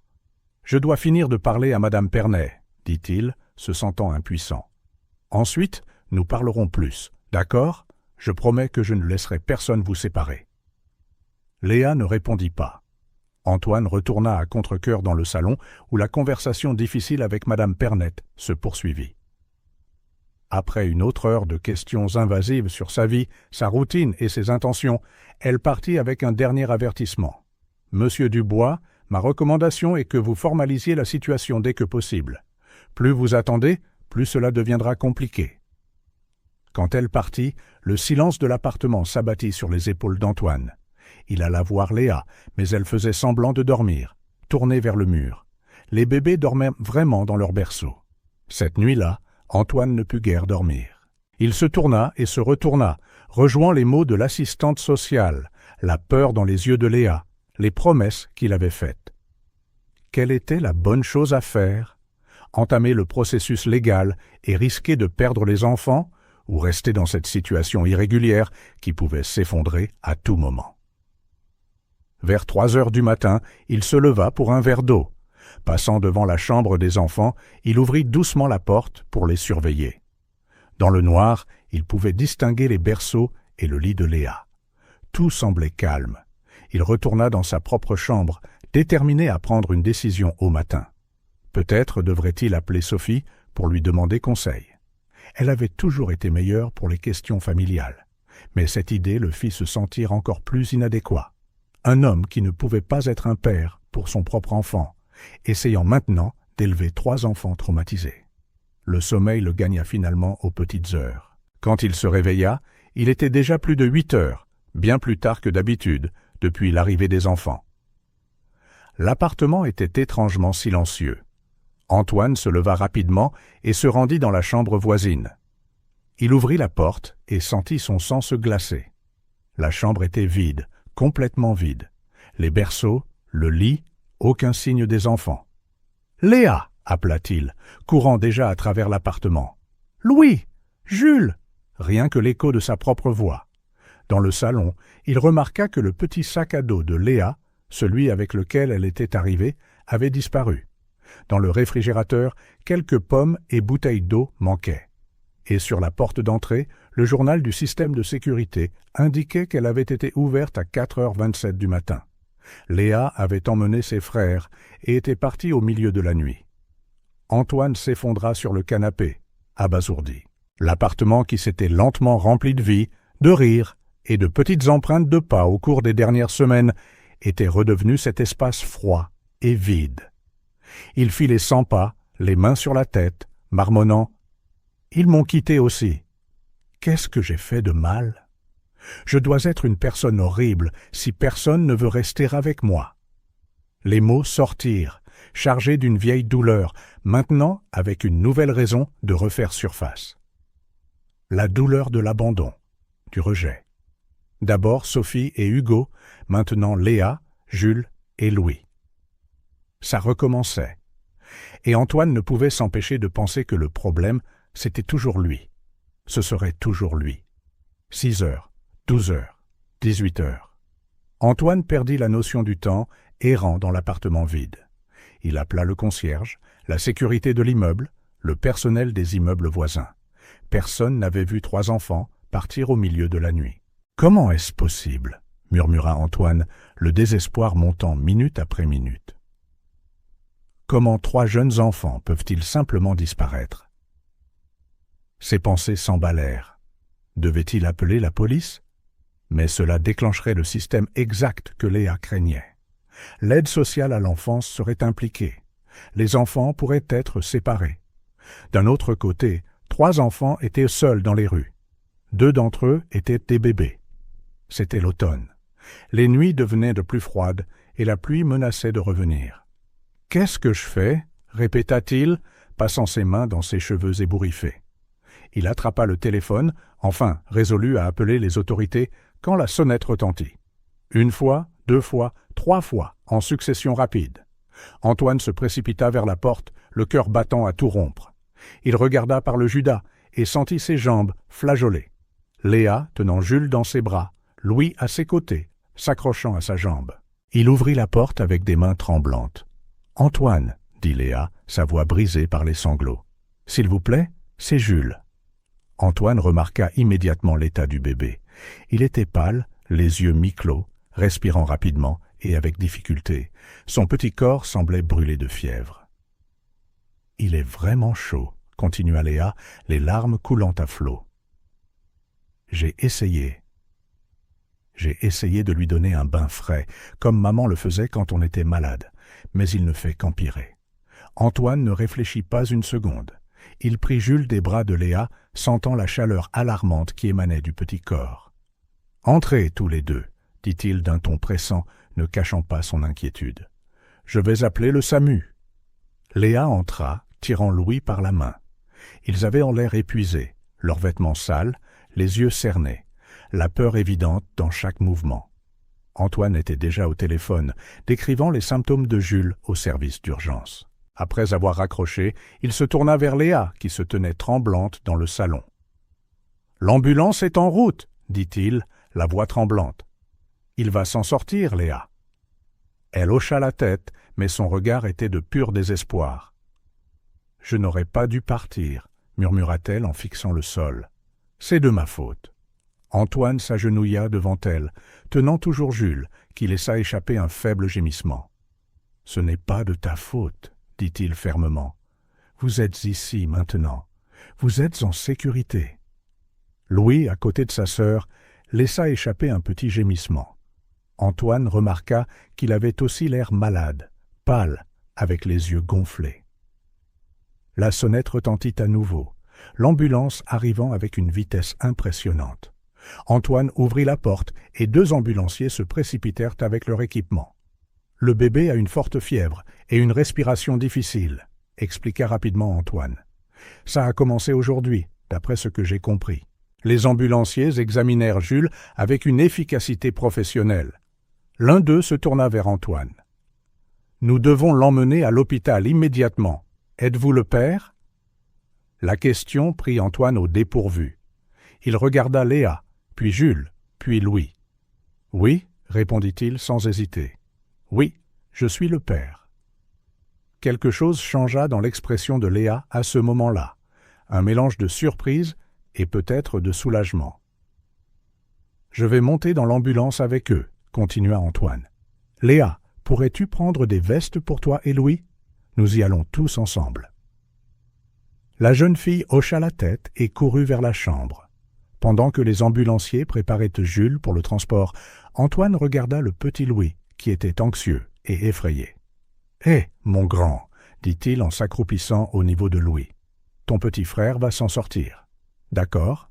Les médecins vont l'aider. » Louis regarda Antoine avec de grands yeux, ne comprenant pas tout à fait, mais sentant le réconfort dans sa voix. Il tendit ses petits bras, demandant à être pris. Antoine le souleva, sentant son léger poids contre sa poitrine. Léa revint avec les vestes et un petit sac à dos. « Allons-y, » dit Antoine, tenant toujours Louis. « Et ne t'inquiète pas, Léa, je ne vous laisserai pas seul. » Le trajet en ambulance fut tendu. Jules était branché à des moniteurs, recevant de l'oxygène. L'ambulancier posait des questions auxquelles Antoine essayait de répondre du mieux qu'il pouvait, conscient du regard vigilant de Léa. A-t-il des conditions préexistantes? Des allergies? Ses vaccins sont-ils à jour? Antoine hésita, regarda Léa, improvisa des réponses. C'était surréaliste. Un homme qui avait consacré sa vie aux affaires, prétendant maintenant être le père de 3 enfants qu'il avait rencontrés il y a moins d'1 mois. À l'hôpital, le chaos continua. Jules fut emmené d'urgence en soins pendant qu'Antoine, Léa et Louis attendaient dans le hall. Une infirmière apparut avec des formulaires à remplir. « Nom complet de l'enfant » demanda-t-elle. Antoine jeta un coup d'œil à Léa qui semblait paniquée. Il réalisa qu'il ne connaissait pas le nom de famille des enfants. Peut-être que Léa ne le connaissait pas non plus. « Jules Dubois » répondit-il en prenant une décision. « Il a 2 ans. Un mensonge, mais un mensonge nécessaire pour le moment. Et vous êtes le père, c'est bien ça ? J'aurai besoin de votre pièce d'identité et de votre carte vitale. » Antoine tendit sa carte d'identité et la carte de sa mutuelle premium, qu'il utilisait rarement. L'infirmière nota les détails, jetant de temps en temps un coup d'œil à Léa et Louis. « Et la mère » demanda-t-elle. « Pas présente, » dit Antoine, sentant Léa se tendre à côté de lui. « Nous sommes séparés. » L'infirmière hocha la tête, ne posant pas d'autres questions. Elle lui tendit les papiers et retourna à son poste. Les 3 restèrent assis dans cette salle d'attente stérile. Louis s'endormit sur les genoux d'Antoine, épuisé par l'épreuve. Léa restait silencieuse, les yeux rivés sur les portes où Jules avait disparu. « Léa » commença Antoine après un long silence. « Que s'est-il passé? Pourquoi vous êtes-vous enfui » La jeune fille continua de regarder droit devant elle, mais ses lèvres tremblèrent. « Vous alliez nous envoyer dans un foyer » murmura-t-elle. « J'ai entendu cette femme parler. »« Non, Léa, jamais je n'aurais... »« Des mensonges » le coupa-t-elle en le regardant enfin. « Vous avez appelé l'assistante sociale. Ils allaient nous séparer. » Antoine prit une profonde inspiration. « J'essayais de trouver un moyen de vous garder tous légalement, pour que personne ne puisse nous séparer. J'ai fait une erreur en ne te l'expliquant pas mieux. » Léa étudia son visage, cherchant le moindre signe de tromperie. « Je te le promets, Léa, je n'ai jamais voulu me débarrasser de vous. »« Alors pourquoi cette femme a-t-elle parlé d'un foyer ?» demanda-t-elle d'une petite voix blessée. « Parce qu'il y a un processus, des règles que nous devons suivre, » dit Antoine en essayant de choisir les bons mots. « Mais je n'aurais jamais laissé cela arriver. Jamais. » Avant qu'il ne puisse continuer, un médecin apparut à la porte. « Famille de Jules Dubois ?» Antoine se leva, tenant toujours Louis qui dormait. Léa serra sa main libre. « Je suis le père, » dit Antoine, le mot sonnant de plus en plus naturel. « Votre fils a une pneumonie, » expliqua le médecin. « Une infection pulmonaire assez sérieuse pour un si jeune enfant, mais nous avons réussi à contrôler sa fièvre et à améliorer sa respiration. » Le soulagement inonda Antoine si intensément que ses jambes faillirent de flancher. « Est-ce qu'il va s'en sortir ?» demanda Léa, la voix à peine audible. Le médecin lui sourit gentiment. « Il s'en sortira, ma puce. Ton petit frère répond bien aux médicaments. Avec les bons antibiotiques et des soins, il devrait bientôt se rétablir. »« Doit-il rester à l'hôpital ?» demanda Antoine, inquiet de la manière dont les enfants allaient gérer la situation après leur récente frayeur. Le médecin consulta le dossier dans ses mains. « Normalement, oui, mais... » Il regarda les deux enfants épuisés. « Puisque nous avons déjà fait baisser sa fièvre et que son taux d'oxygène semble bon, nous pouvons le laisser sortir pour qu'il se rétablisse à la maison s'il est étroitement surveillé. »« Je peux le garantir, » répondit Antoine de manière décisive. « Dans ce cas, je vais prescrire des antibiotiques et des antipyrétiques. Vous devrez vérifier sa température toutes les 4 heures, vous assurer qu'il boit beaucoup de liquide et revenir immédiatement si la fièvre remonte ou si sa respiration s'aggrave. » Antoine hocha la tête, notant mentalement chaque instruction. « Si vous préférez, je peux recommander une infirmière pédiatrique pour vous aider les premiers jours. »« Oui, s'il vous plaît, » accepta aussitôt Antoine, « tout ce qui peut l'aider à se rétablir. » Le médecin lui tendit les ordonnances et expliqua chaque médicament en détail. Léa écoutait attentivement, comme si elle mémorisait chaque mot. « Puis-je le voir ?» demanda-t-elle avec anxiété. « Bien sûr. Nous finissons ces médicaments, et ensuite il sera prêt à rentrer à la maison. » Quelques minutes plus tard, ils furent conduits dans une chambre où Jules était allongé sur un petit lit, toujours branché à des moniteurs, mais visiblement mieux. Ses yeux étaient ouverts et il fit un petit sourire en voyant sa sœur. « Jules !» s'exclama Léa en se précipitant à ses côtés. « Tu vas mieux ?» Le bébé tendit la main vers elle et elle prit délicatement sa main. Antoine regardait, Louis toujours endormi dans ses bras. Une sensation étrange et puissante le submergea, un mélange de protection, de tendresse et de détermination farouche. Ses enfants étaient sa responsabilité maintenant. Ses enfants à toutes fins utiles. Pendant que les infirmières préparaient Jules pour sa sortie, Antoine passa quelques appels. À Chloé, lui demandant de préparer l'appartement pour leur retour. À son avocat personnel, lui donnant l'instruction de commencer immédiatement le processus de garde provisoire des 3 enfants, et enfin au président du conseil d'administration de son entreprise, l'informant qu'il prendrait un congé personnel prolongé. 1 heure plus tard, ils étaient tous dans un taxi en direction de la maison. Jules dormait dans les bras d'Antoine, enveloppé dans des couvertures d'hôpital. Louis, maintenant réveillé, était assis sur les genoux de Léa. Elle avait l'air épuisée, mais ses yeux restaient fixés sur ses frères. « Léa, » dit doucement Antoine, « je veux que tu saches que je ne vous séparerai jamais, jamais, et je ferai tout ce que je peux pour que nous puissions rester ensemble, comme une famille. » Elle leva les yeux vers lui, toujours méfiante, mais avec une lueur d'espoir. « Promis ?» demanda-t-elle tranquillement.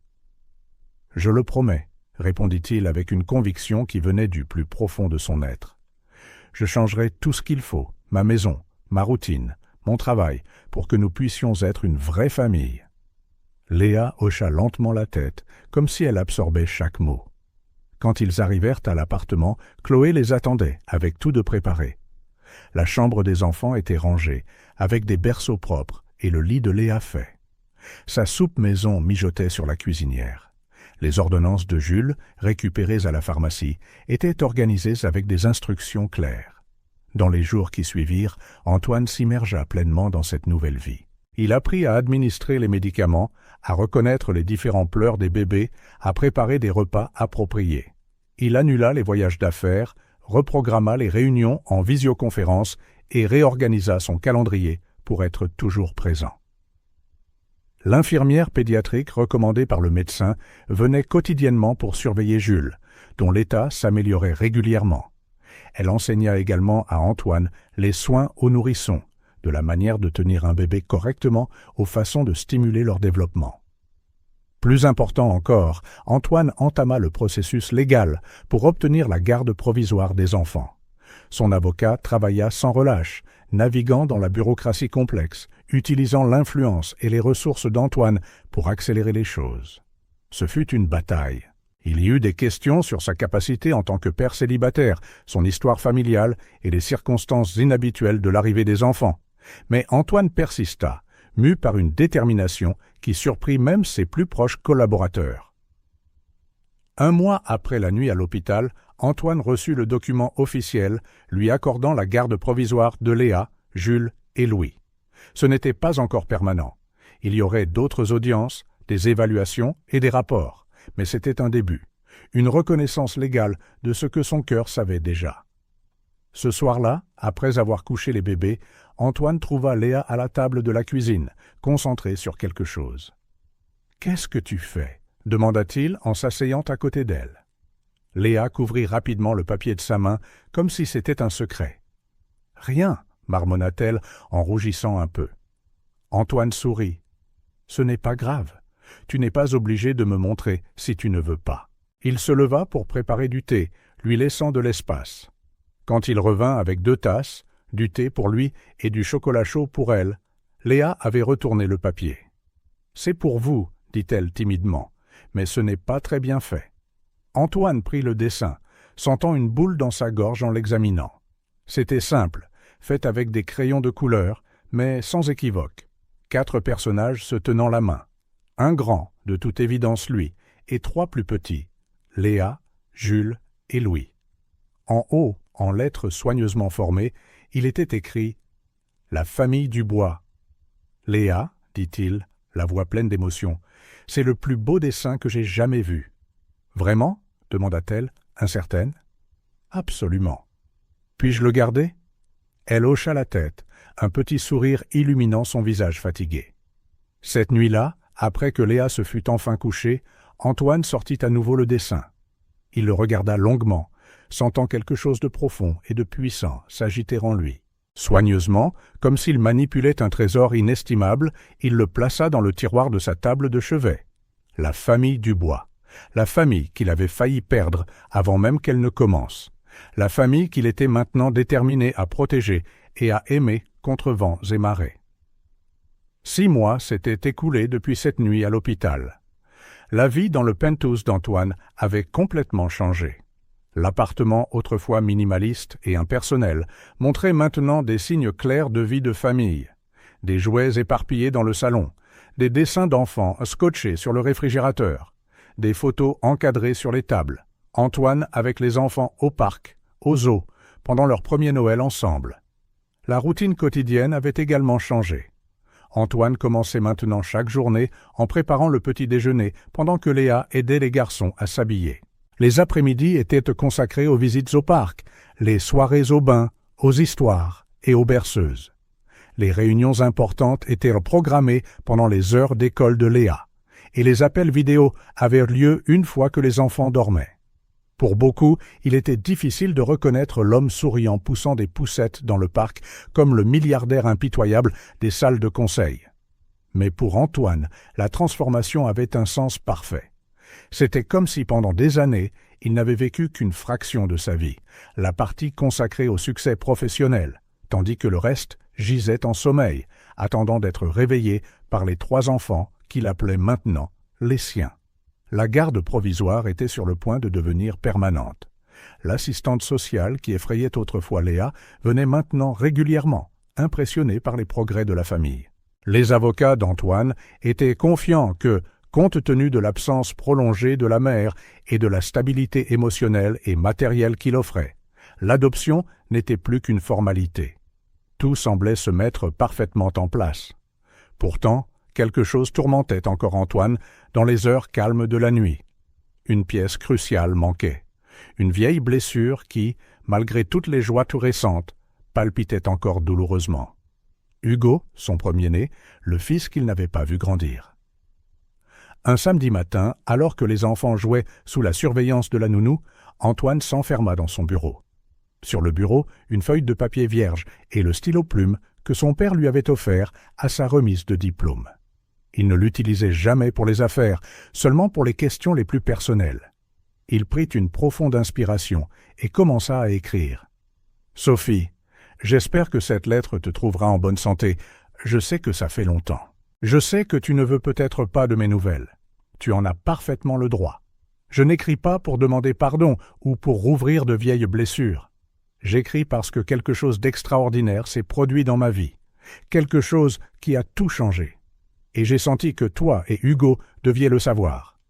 Il y a 6 mois, j'ai trouvé 3 enfants abandonnés dans un parc. Une fille et 2 bébés, ses petits frères.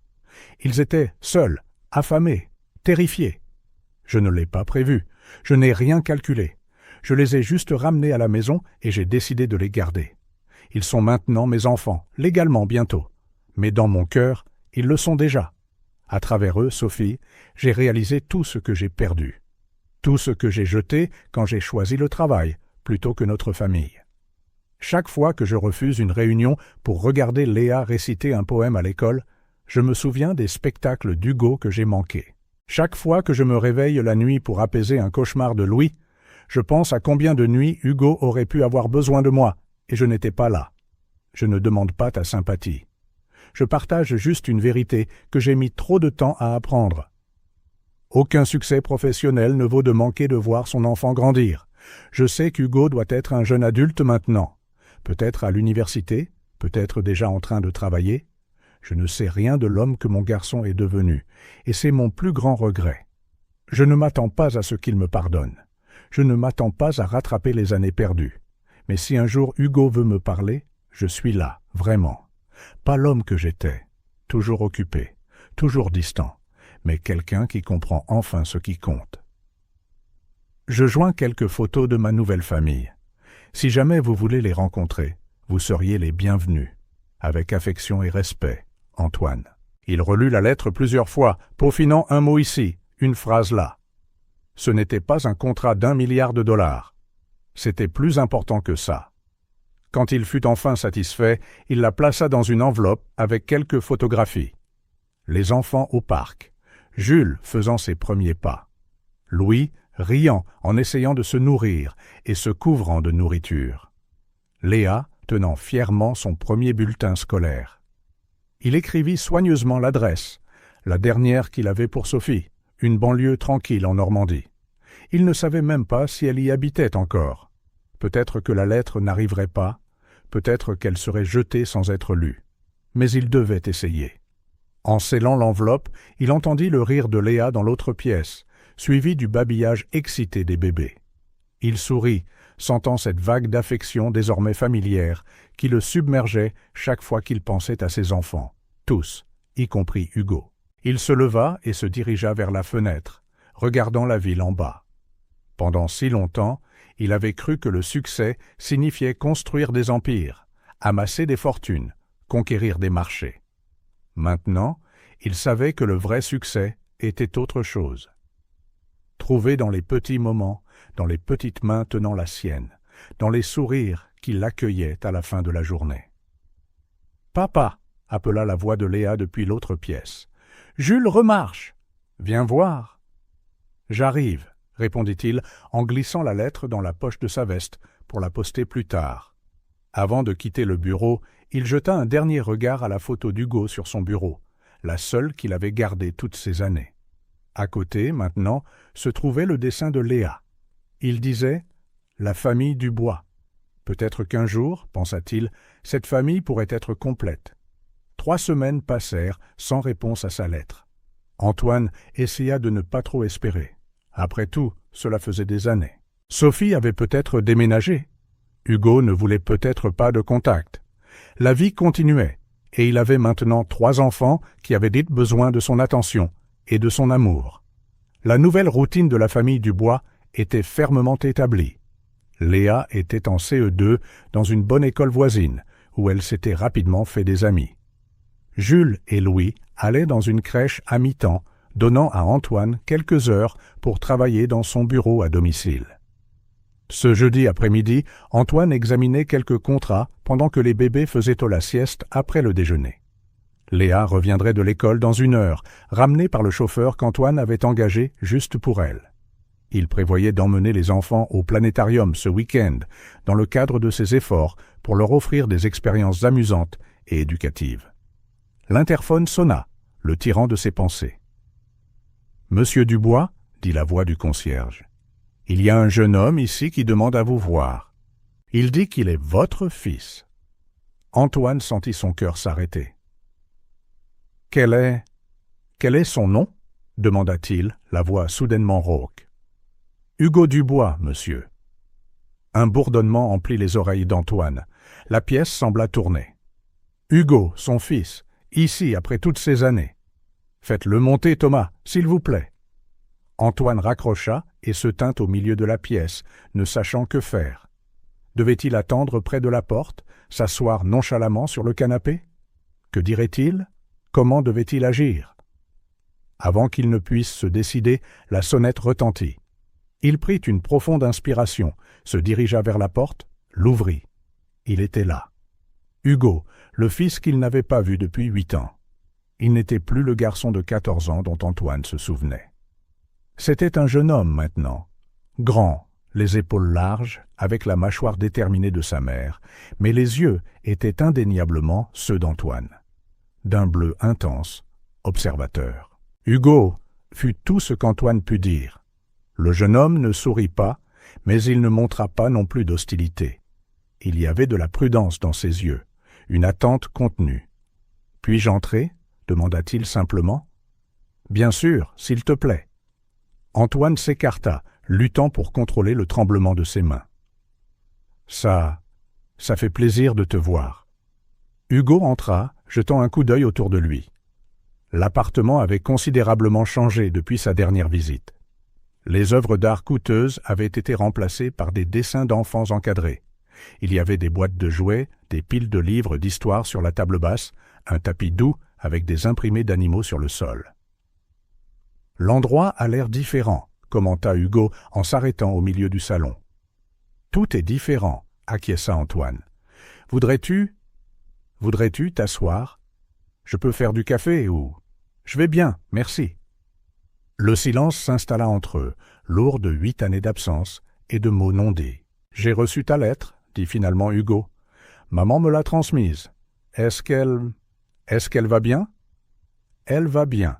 Remariée depuis 3 ans.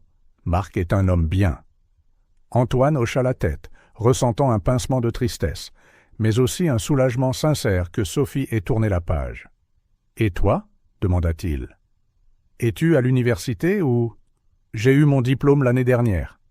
HEC, commerce et économie. » Un petit sourire involontaire apparut sur le visage d'Antoine.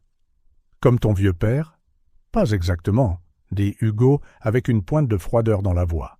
« Je travaille dans l'investissement durable, des entreprises qui ont un impact social et environnemental positif. »« C'est admirable, » répondit Antoine, sincèrement impressionné. Un autre silence. Hugo semblait rassembler ses pensées, décider de la manière de procéder. « Alors, » dit-il enfin, indiquant les environs, « tu as des enfants maintenant ?»« Oui, » répondit Antoine, sentant une vague d'émotion à la pensée d'eux. « 3, comme je l'ai expliqué dans la lettre. Tu les as adoptés légalement ? Nous finalisons le processus. Mais oui, à toutes fins utiles, ce sont mes enfants. » Hugo hocha lentement la tête, l'assimilant. « Je ne m'attendais pas à ce que tu viennes. » admit Antoine.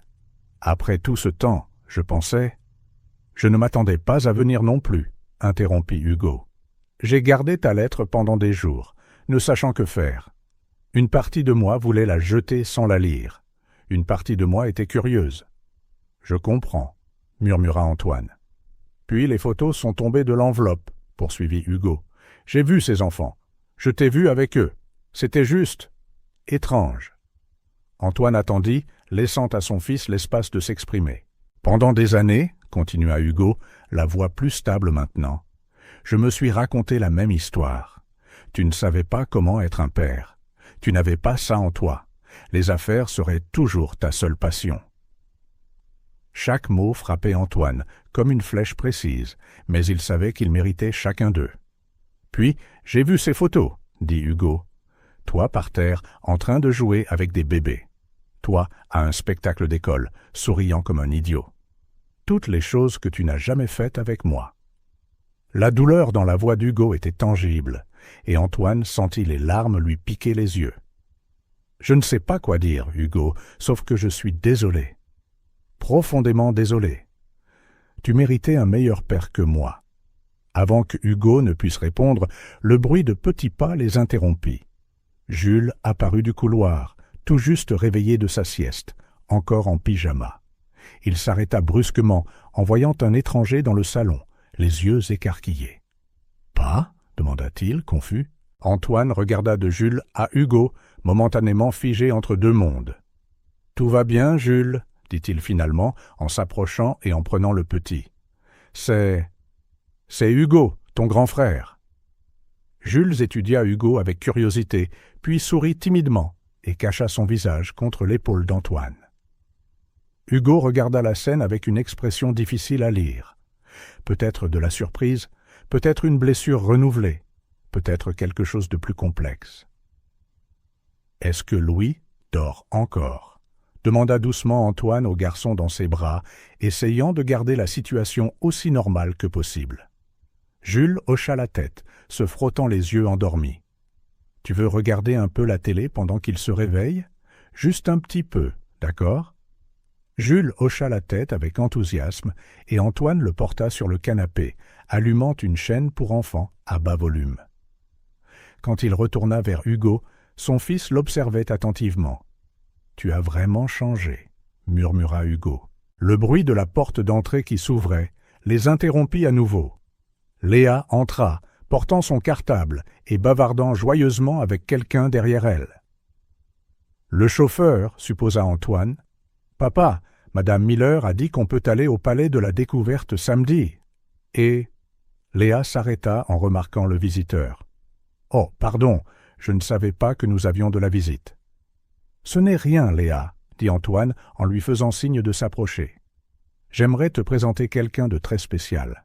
C'est Hugo, mon fils. » Les yeux de Léa s'écarquillèrent. Elle regarda d'Hugo à Antoine et vice-versa, puis s'approcha lentement du jeune homme. « Êtes-vous le Hugo de la photo ?» demanda-t-elle. « Celui sur le bureau de papa ?» Hugo sembla surpris. « Il garde une photo de moi dans son bureau ? Il y a aussi le dessin que je lui ai fait, » confirma Léa. « Quand j'ai demandé qui c'était, il est devenu triste. Il a dit que c'était vous, son premier fils, et que vous lui manquiez beaucoup. » Quelque chose vacilla sur le visage d'Hugo, un adoucissement momentané de son expression gardée. « Je m'appelle Léa, » continua la jeune fille en tendant la main formellement. « Enchanté de vous rencontrer. » Hugo la lui serra, un sourire réticent se dessinant sur ses lèvres. « Enchanté aussi, Léa. »« Vous restez pour le dîner ?» demanda-t-elle, toujours pratique. « Je peux aider à mettre la table. » Hugo hésita, le sourire disparaissant. « Je ne peux pas rester longtemps. Je suis juste venu voir. » La déception de Léa était évidente, mais elle se reprit rapidement. « Peut-être un autre jour ?» demanda-t-elle, pleine d'espoir. Hugo ne répondit pas directement. Il se contenta de regarder Antoine avec une expression compliquée. « Pourquoi n'irais-tu pas voir Louis ?» suggéra Antoine à Léa, sentant qu'Hugo pourrait vouloir de l'intimité, et voir si Jules va bien avec la télé. Elle hocha la tête, comprenant le message non dit. « C'était vraiment un plaisir de vous rencontrer, Hugo, » dit-elle avant de partir. « J'espère que vous reviendrez bientôt. » Quand elle partit, le silence revint entre père et fils. « Elle a l'air d'être une super gamine, » commenta finalement Hugo. « Elle l'est, » acquiesça Antoine. « Ils le sont tous, ils ont changé ma vie. » Hugo se dirigea vers la fenêtre, la posture rigide, comme s'il retenait une tempête d'émotions. « Pendant longtemps, » dit-il sans se retourner, « j'étais en colère, vraiment en colère. J'ai essayé de te détester, ça aurait été plus facile. » Antoine resta silencieux, écoutant simplement. Mais ensuite, j'ai grandi, et j'ai réalisé que ce n'était pas de la haine, c'était de la peine, de la déception. Hugo se tourna enfin pour faire face à son père. « Parce que je t'aimais, et tu n'étais pas là. » L'intensité de ces mots frappa Antoine comme un raz-de-marée. « Hugo, je ne suis pas venu pour des excuses, » le coupa Hugo. « Je suis venu parce que j'avais besoin de voir de mes propres yeux, de confirmer si ce que ces photos montraient était réel. »« Et ça l'est ?» demanda Antoine, la voix à peine un murmure. Hugo jeta un coup d'œil vers la zone où Léa avait emmené Jules, où Louis était probablement en train de s'agiter. Puis, il regarda de nouveau Antoine. « Je vois ce que tu as fait pour eux, » dit-il lentement, les mots lourds de sens. « Et pour la première fois, je me suis senti fier de toi. » Antoine sentit ces mots comme une vague d'émotion écrasante. Fierté. Son fils était fier de lui. De toutes les réalisations de sa vie, rien ne semblait aussi important que cela. Hugo prit une profonde inspiration, regardant son père un instant. Puis il ajouta doucement « Je ne sais pas si je peux tout oublier, mais je vois que tu essaies. Ça signifie beaucoup.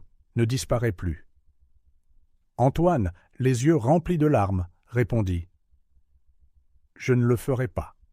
Je suis là pour de vrai. Pour toi. Pour moi. » Un moment de compréhension silencieuse passa entre eux. Pas une résolution complète, pas un pardon total, mais un début. Une porte qui, après des années, s'ouvrait juste d'une fissure. Hugo jeta un coup d'œil à sa montre. « Je dois y aller. »« Déjà » demanda Antoine, incapable de cacher sa déception. « Tu ne veux pas rencontrer Louis ou rester un peu plus longtemps ?»« Pas aujourd'hui, » dit Hugo en attrapant la veste qu'il avait laissée sur une chaise. « J'ai besoin de digérer tout ça. » Antoine hocha la tête, essayant de ne pas montrer à quel point ce départ rapide le blessait. « Je comprends. » Ils marchèrent ensemble jusqu'à la porte en silence. Avant de partir, Hugo s'arrêta. « Ça ne veut pas dire » commença-t-il en cherchant les bons mots. « Je ne promets rien. Je ne sais pas si on peut réparer ce qui a été cassé. »« Je sais, » répondit Antoine. « Le simple fait que tu sois venu signifie énormément pour moi. » Hugo hocha la tête d'un geste court et tendu. « Ils ont l'air d'être des enfants formidables, » dit-il en regardant vers l'endroit où se trouvaient Léa et les petits. « Tu fais du bon travail avec eux. J'essaie. Continue comme ça. » Et sur ces mots, Hugo sortit, fermant doucement la porte derrière lui. Il n'y eut pas d'étreinte, pas de promesse de retour. Juste cette reconnaissance. « Tu fais du bon travail avec eux. » Cela signifiait plus pour Antoine que n'importe quelle récompense d'entreprise. Il resta là, fixant la porte fermée, ressentant un tourbillon d'émotions. De la tristesse face à la brièveté de la rencontre, de la douleur pour les blessures encore ouvertes, mais aussi un fil d'espoir, fragile et ténu. « Il est parti ?» demanda la voix de Léa derrière lui.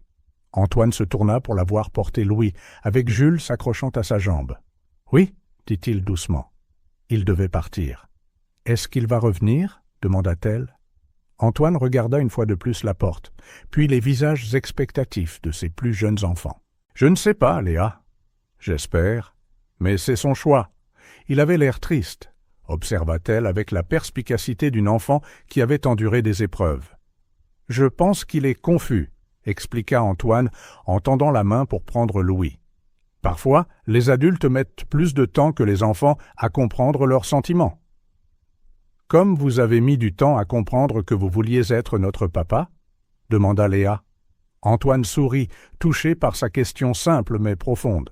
« Exactement, » dit-il, « mais quand je l'ai réalisé, c'était la meilleure découverte de ma vie. » Léa sourit, satisfaite de sa réponse. « Alors il comprendra aussi. »« Peut-être, » dit Antoine, ne voulant pas susciter de faux espoirs. « En attendant, que diriez-vous de faire ce gâteau au chocolat que vous adorez ?» Les enfants acclamèrent la suggestion, et bientôt la cuisine fut remplie de rires et de farine volante. Mais pendant qu'il aidait Jules à remuer la pâte et regardait Léa montrer à Louis comment aider, l'image d'Hugo restait fraîche dans l'esprit d'Antoine. Son fils aîné était parti sans promettre de revenir. Mais il était venu, après 8 ans. Il avait fait le premier pas, et pour l'instant, cela devrait suffire. 6 autres mois s'étaient écoulés depuis la visite d'Hugo. Pendant ce temps, beaucoup de choses avaient changé. L'adoption des enfants était enfin devenue officielle, après un processus qui avait exigé toute la persévérance et les ressources d'Antoine. Léa, Jules et Louis étaient officiellement des Dubois. Leur nom complet, Léa Élisabeth Dubois, Jules Thomas Dubois et Louis-André Dubois, choisis avec soin, préservant leurs identités précédentes tout en symbolisant un nouveau départ. La routine de la famille était fermement établie, équilibrant le travail d'Antoine, où il déléguait beaucoup plus de responsabilités et voyageait rarement avec la vie scolaire de Léa et la garderie des garçons. Le conseil d'administration de l'entreprise, initialement sceptique quant au nouveau style de vie du PDG, finit par l'accepter en réalisant que, ironiquement, Antoine était devenu encore plus efficace dans ses décisions, plus concentré, plus décisif, plus humain dans son leadership.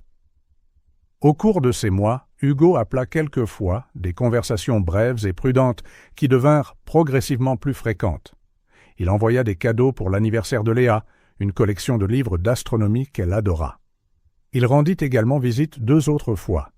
Des visites courtes, toujours marquées par une distance émotionnelle, mais sans la tension palpable de cette première rencontre. Ce samedi matin particulier, Antoine préparait des crêpes dans la cuisine, pendant que les enfants regardaient des dessins animés dans le salon. C'était presque devenu un rituel du week-end. Des crêpes en forme d'animaux, des fruits coupés en étoiles et en cœur, du jus d'orange fraîchement pressé, de petits luxes simples qu'il n'aurait jamais imaginé pouvoir le rendre si heureux.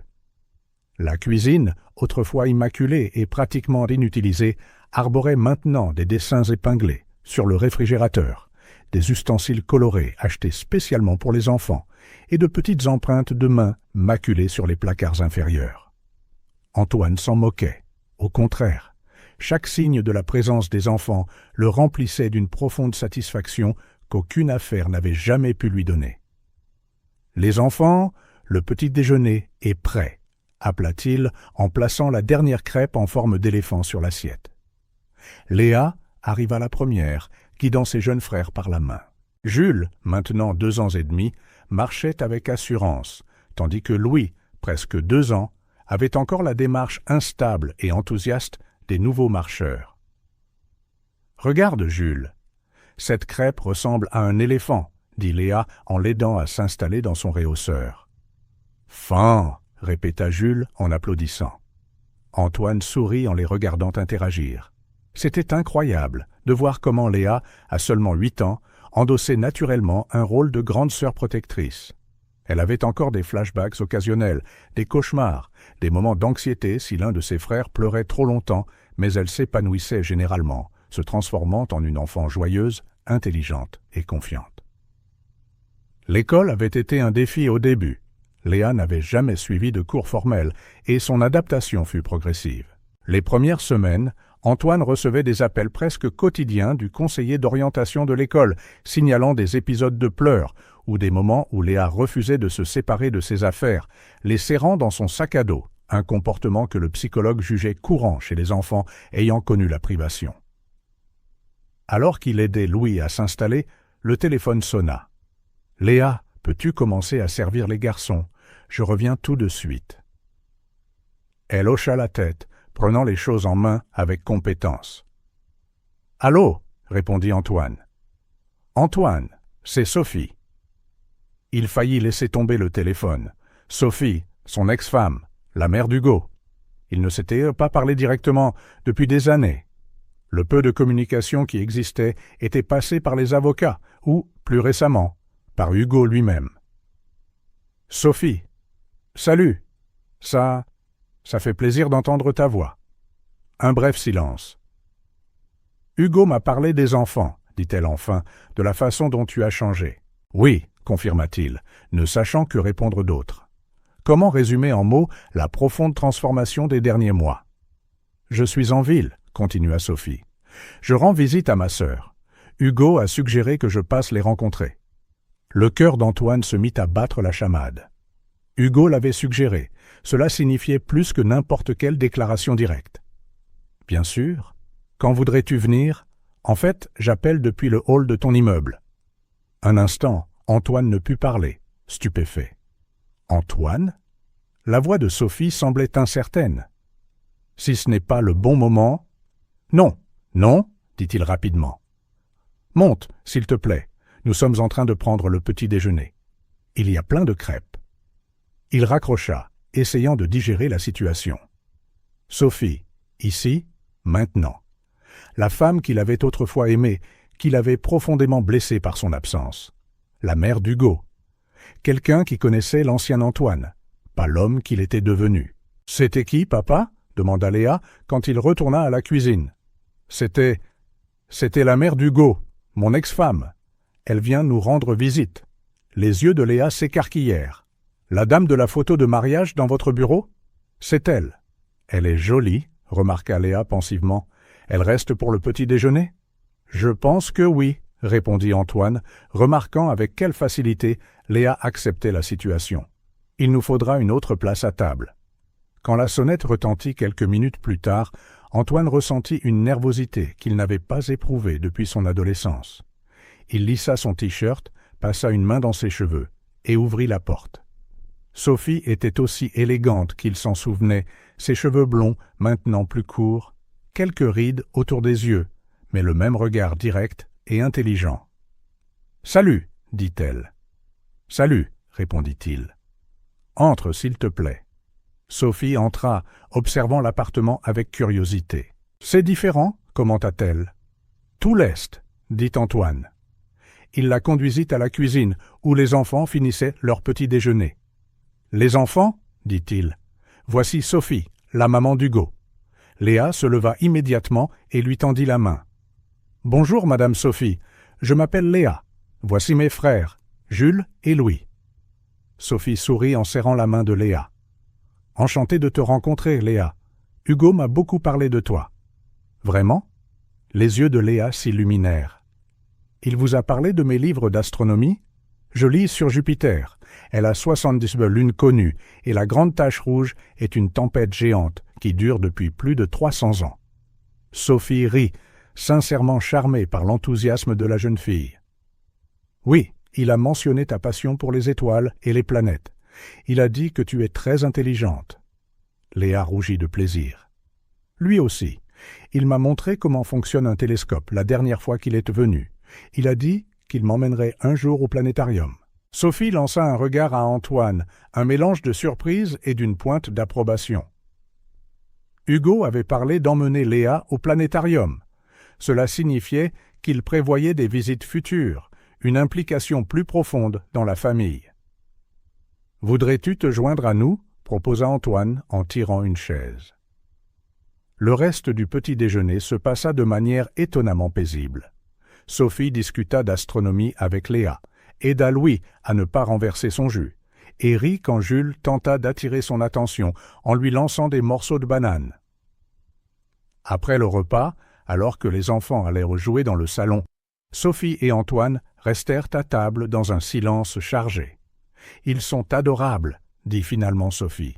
« Ils sont incroyables », acquiesça Antoine. « Ils ont changé ma vie. » Apparemment.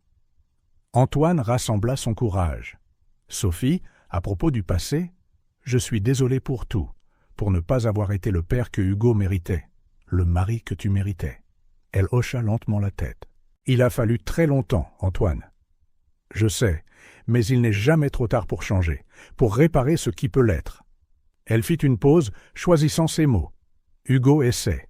Il ne l'admettra pas. Mais ta lettre, ces photos, l'ont affecté. Il veut croire que tu as vraiment changé. L'espoir fleurit dans la poitrine d'Antoine. Il est tout pour moi.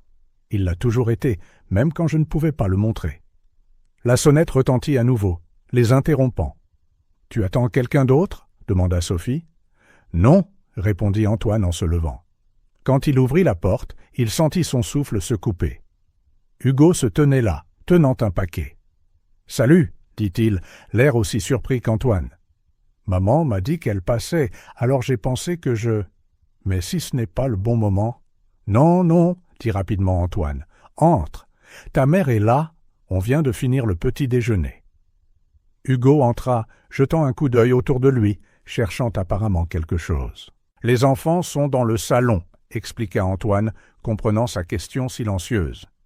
Ils avaient à peine atteint l'entrée du salon que Léa repéra Hugo et courut vers lui. « Hugo, tu es venu » s'exclama-t-elle en s'arrêtant à un pas. « Tu as apporté d'autres livres ?» Il sourit, un sourire honnête sans la tension habituelle. « Pas aujourd'hui, petite étoile. Mais j'ai apporté autre chose. » Il lui tendit le paquet. « Pour vous tous. » Léa l'ouvrit soigneusement, révélant un jeu de société familier. « Le Monopoly » s'écria-t-elle. « Comme celui auquel tu as dit que tu jouais quand tu étais enfant. »« J'ai pensé qu'on pourrait jouer ensemble, » suggéra Hugo. « Toi et moi contre... eh bien, le reste de la famille. » Le mot « famille » resta en suspens un instant, lourd de sens. « Papa » cria soudain Jules, courant vers Antoine et enlaçant ses jambes. Tout le monde se tourna pour regarder le bambin. C'était la première fois qu'il appelait Antoine papa. Jusqu'alors, c'était pas ou simplement Antoine. Papa, répéta Louis, imitant son frère et courant aussi pour serrer les jambes d'Antoine. Antoine sentit une boule dans sa gorge. Il s'agenouilla, les serrant tous les deux, essayant de retenir ses larmes. Quand il leva les yeux, il vit Léa qui regardait, un doux sourire aux lèvres. « On va jouer, papa ?» Elle ne l'avait jamais appelé comme ça avant. Toujours Antoine, parfois papa, mais jamais ce papa affectueux et intime qui signifiait tellement plus.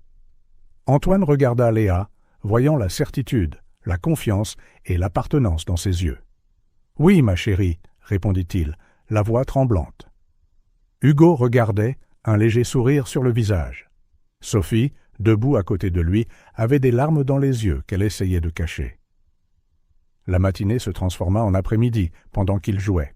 Sophie et Antoine faisaient la banque, tandis que Hugo et Léa formaient une équipe imbattable contre Jules, avec une aide constante, et Louis, qui était heureux d'empiler de l'argent coloré et de renverser de petits hôtels en plastique.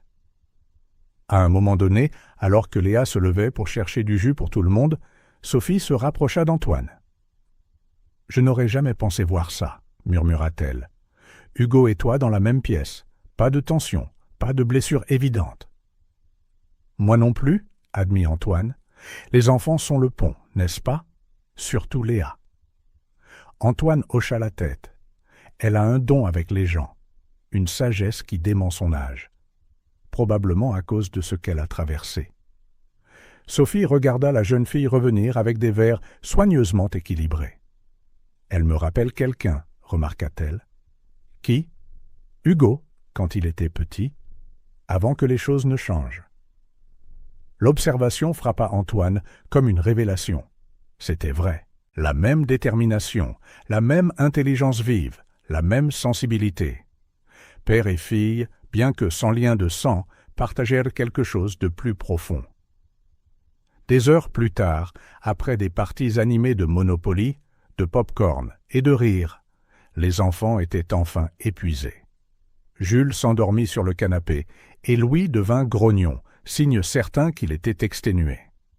Sophie fit ses adieux, promettant de revenir un autre jour. À la surprise d'Antoine, elle lui fit une brève étreinte avant de partir.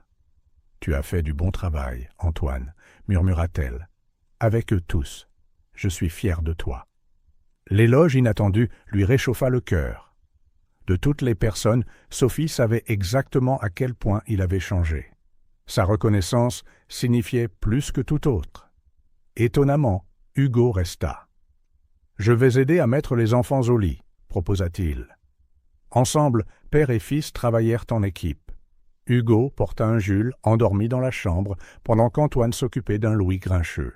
Léa suivit, aidant avec les pyjamas et les brosses à dents, bien rodées à la routine du coucher de ses frères. Quand les petits furent enfin endormis, Léa demanda à Hugo de lui lire une histoire aussi. Il accepta aussitôt, s'asseyant sur le bord de son lit. Antoine regardait depuis l'embrasure de la porte pendant que Hugo lisait Le Petit Prince, utilisant des voix différentes pour chaque personnage, s'arrêtant pour que Léa puisse poser des questions ou faire des commentaires. À la fin, elle pouvait à peine garder les yeux ouverts. « Bonne nuit, petite étoile » murmura Hugo en l'abordant. « Bonne nuit » murmura-t-elle d'une voix endormie. « Tu reviendras, hein ?»« Je reviendrai, » promit-il. « Plus souvent, promis. » Satisfaite, elle ferma les yeux. Hugo s'attarda un instant, la regardant s'endormir, puis rejoignit Antoine dans le couloir. Alors qu'ils retournaient au salon, le silence entre eux était confortable, pas tendu. « Tu es vraiment doué avec eux, » commenta Antoine. Hugo haussa les épaules. « C'est facile, ce sont des enfants formidables. »« Ils le sont, » acquiesça Antoine. « Léa t'adore. » Hugo s'assit sur le canapé, soudain sérieux. « J'ai beaucoup réfléchi depuis ta lettre. À nous, à ce qui s'est passé, à tout. » Antoine s'assit dans le fauteuil en face de lui laissant l'espace de continuer. « Ce n'était pas facile de venir ici, » avoua Hugo. La première fois, j'étais prêt à voir le même homme, à confirmer que rien n'avait changé, que tu étais toujours le même bourreau de travail que j'ai toujours connu. Antoine n'interrompit pas, bien que chaque mot le blesse un peu. Puis je t'ai vu avec eux. Comment tu écoutes Léa quand elle parle, mais vraiment écouter. Comme tu es patient avec les garçons. C'était comme voir un étranger que j'aurais aimé connaître quand j'étais enfant. Hugo se leva, agité, et se dirigea de nouveau vers la fenêtre, le même endroit qu'ils avaient de partager lors de sa première visite. Antoine le rejoignit, côte à côte. Dans le reflet, il était clair à quel point ils se ressemblaient. Même profil, mêmes yeux, même posture. Ils restèrent silencieux un long moment, contemplant la ville. Puis, sans crier gare, Hugo se retourna et serra son père dans ses bras, une étreinte forte et désespérée qui contenait des années d'absence et de peine, mais aussi d'espoir et de pardon. Antoine le serra en retour avec la même intensité, incapable d'arrêter les larmes qui coulaient sur son visage. C'était comme si, dans cette étreinte, des années de distance se dissolvaient, pas complètement, mais assez pour qu'ils voient un chemin à suivre. Quand ils se lâchèrent enfin, Hugo regarda son père dans les yeux et dit « Je vois que tu as changé. Tu n'es plus le même homme. J'ai encore beaucoup de peine, mais si tu es vraiment là maintenant, peut-être que je pourrai m'en remettre. Sois juste patient avec moi, papa. » Antoine retint des sanglots. « J'attendrai aussi longtemps qu'il le faudra. Merci de me donner cette chance. » Hugo resta pour le dîner, puis passa la nuit dans son ancienne chambre, maintenant convertie en chambre d'amis. Et le lendemain matin, à la surprise d'Antoine, il suggéra qu'ils aillent tous au parc. « J'ai promis de montrer à Léa comment plier un bateau en papier qui flotte vraiment, » expliqua-t-il. « On pourra le faire naviguer sur le bassin. » Ainsi, par un dimanche matin ensoleillé, ils allèrent tous les 5 au parc, le même parc où tout avait commencé, où Antoine avait trouvé Léa et les bébés des mois auparavant. Mais maintenant, au lieu de la peur et du désespoir, il y avait du soleil, des rires, des couvertures sur l'herbe et de la glace fondue sur de petits doigts. Antoine regardait à distance pendant qu'Hugo apprenait à Léa à plier le papier spécial qu'il avait apporté. Le bateau prit forme dans ses petites mains, guidé par les doigts plus habiles d'Hugo. Jules et Louis couraient en cercles autour d'eux, s'arrêtant parfois pour regarder les progrès avant de reprendre leurs explorations énergiques. Hugo se leva et prit la main de Léa, souriant.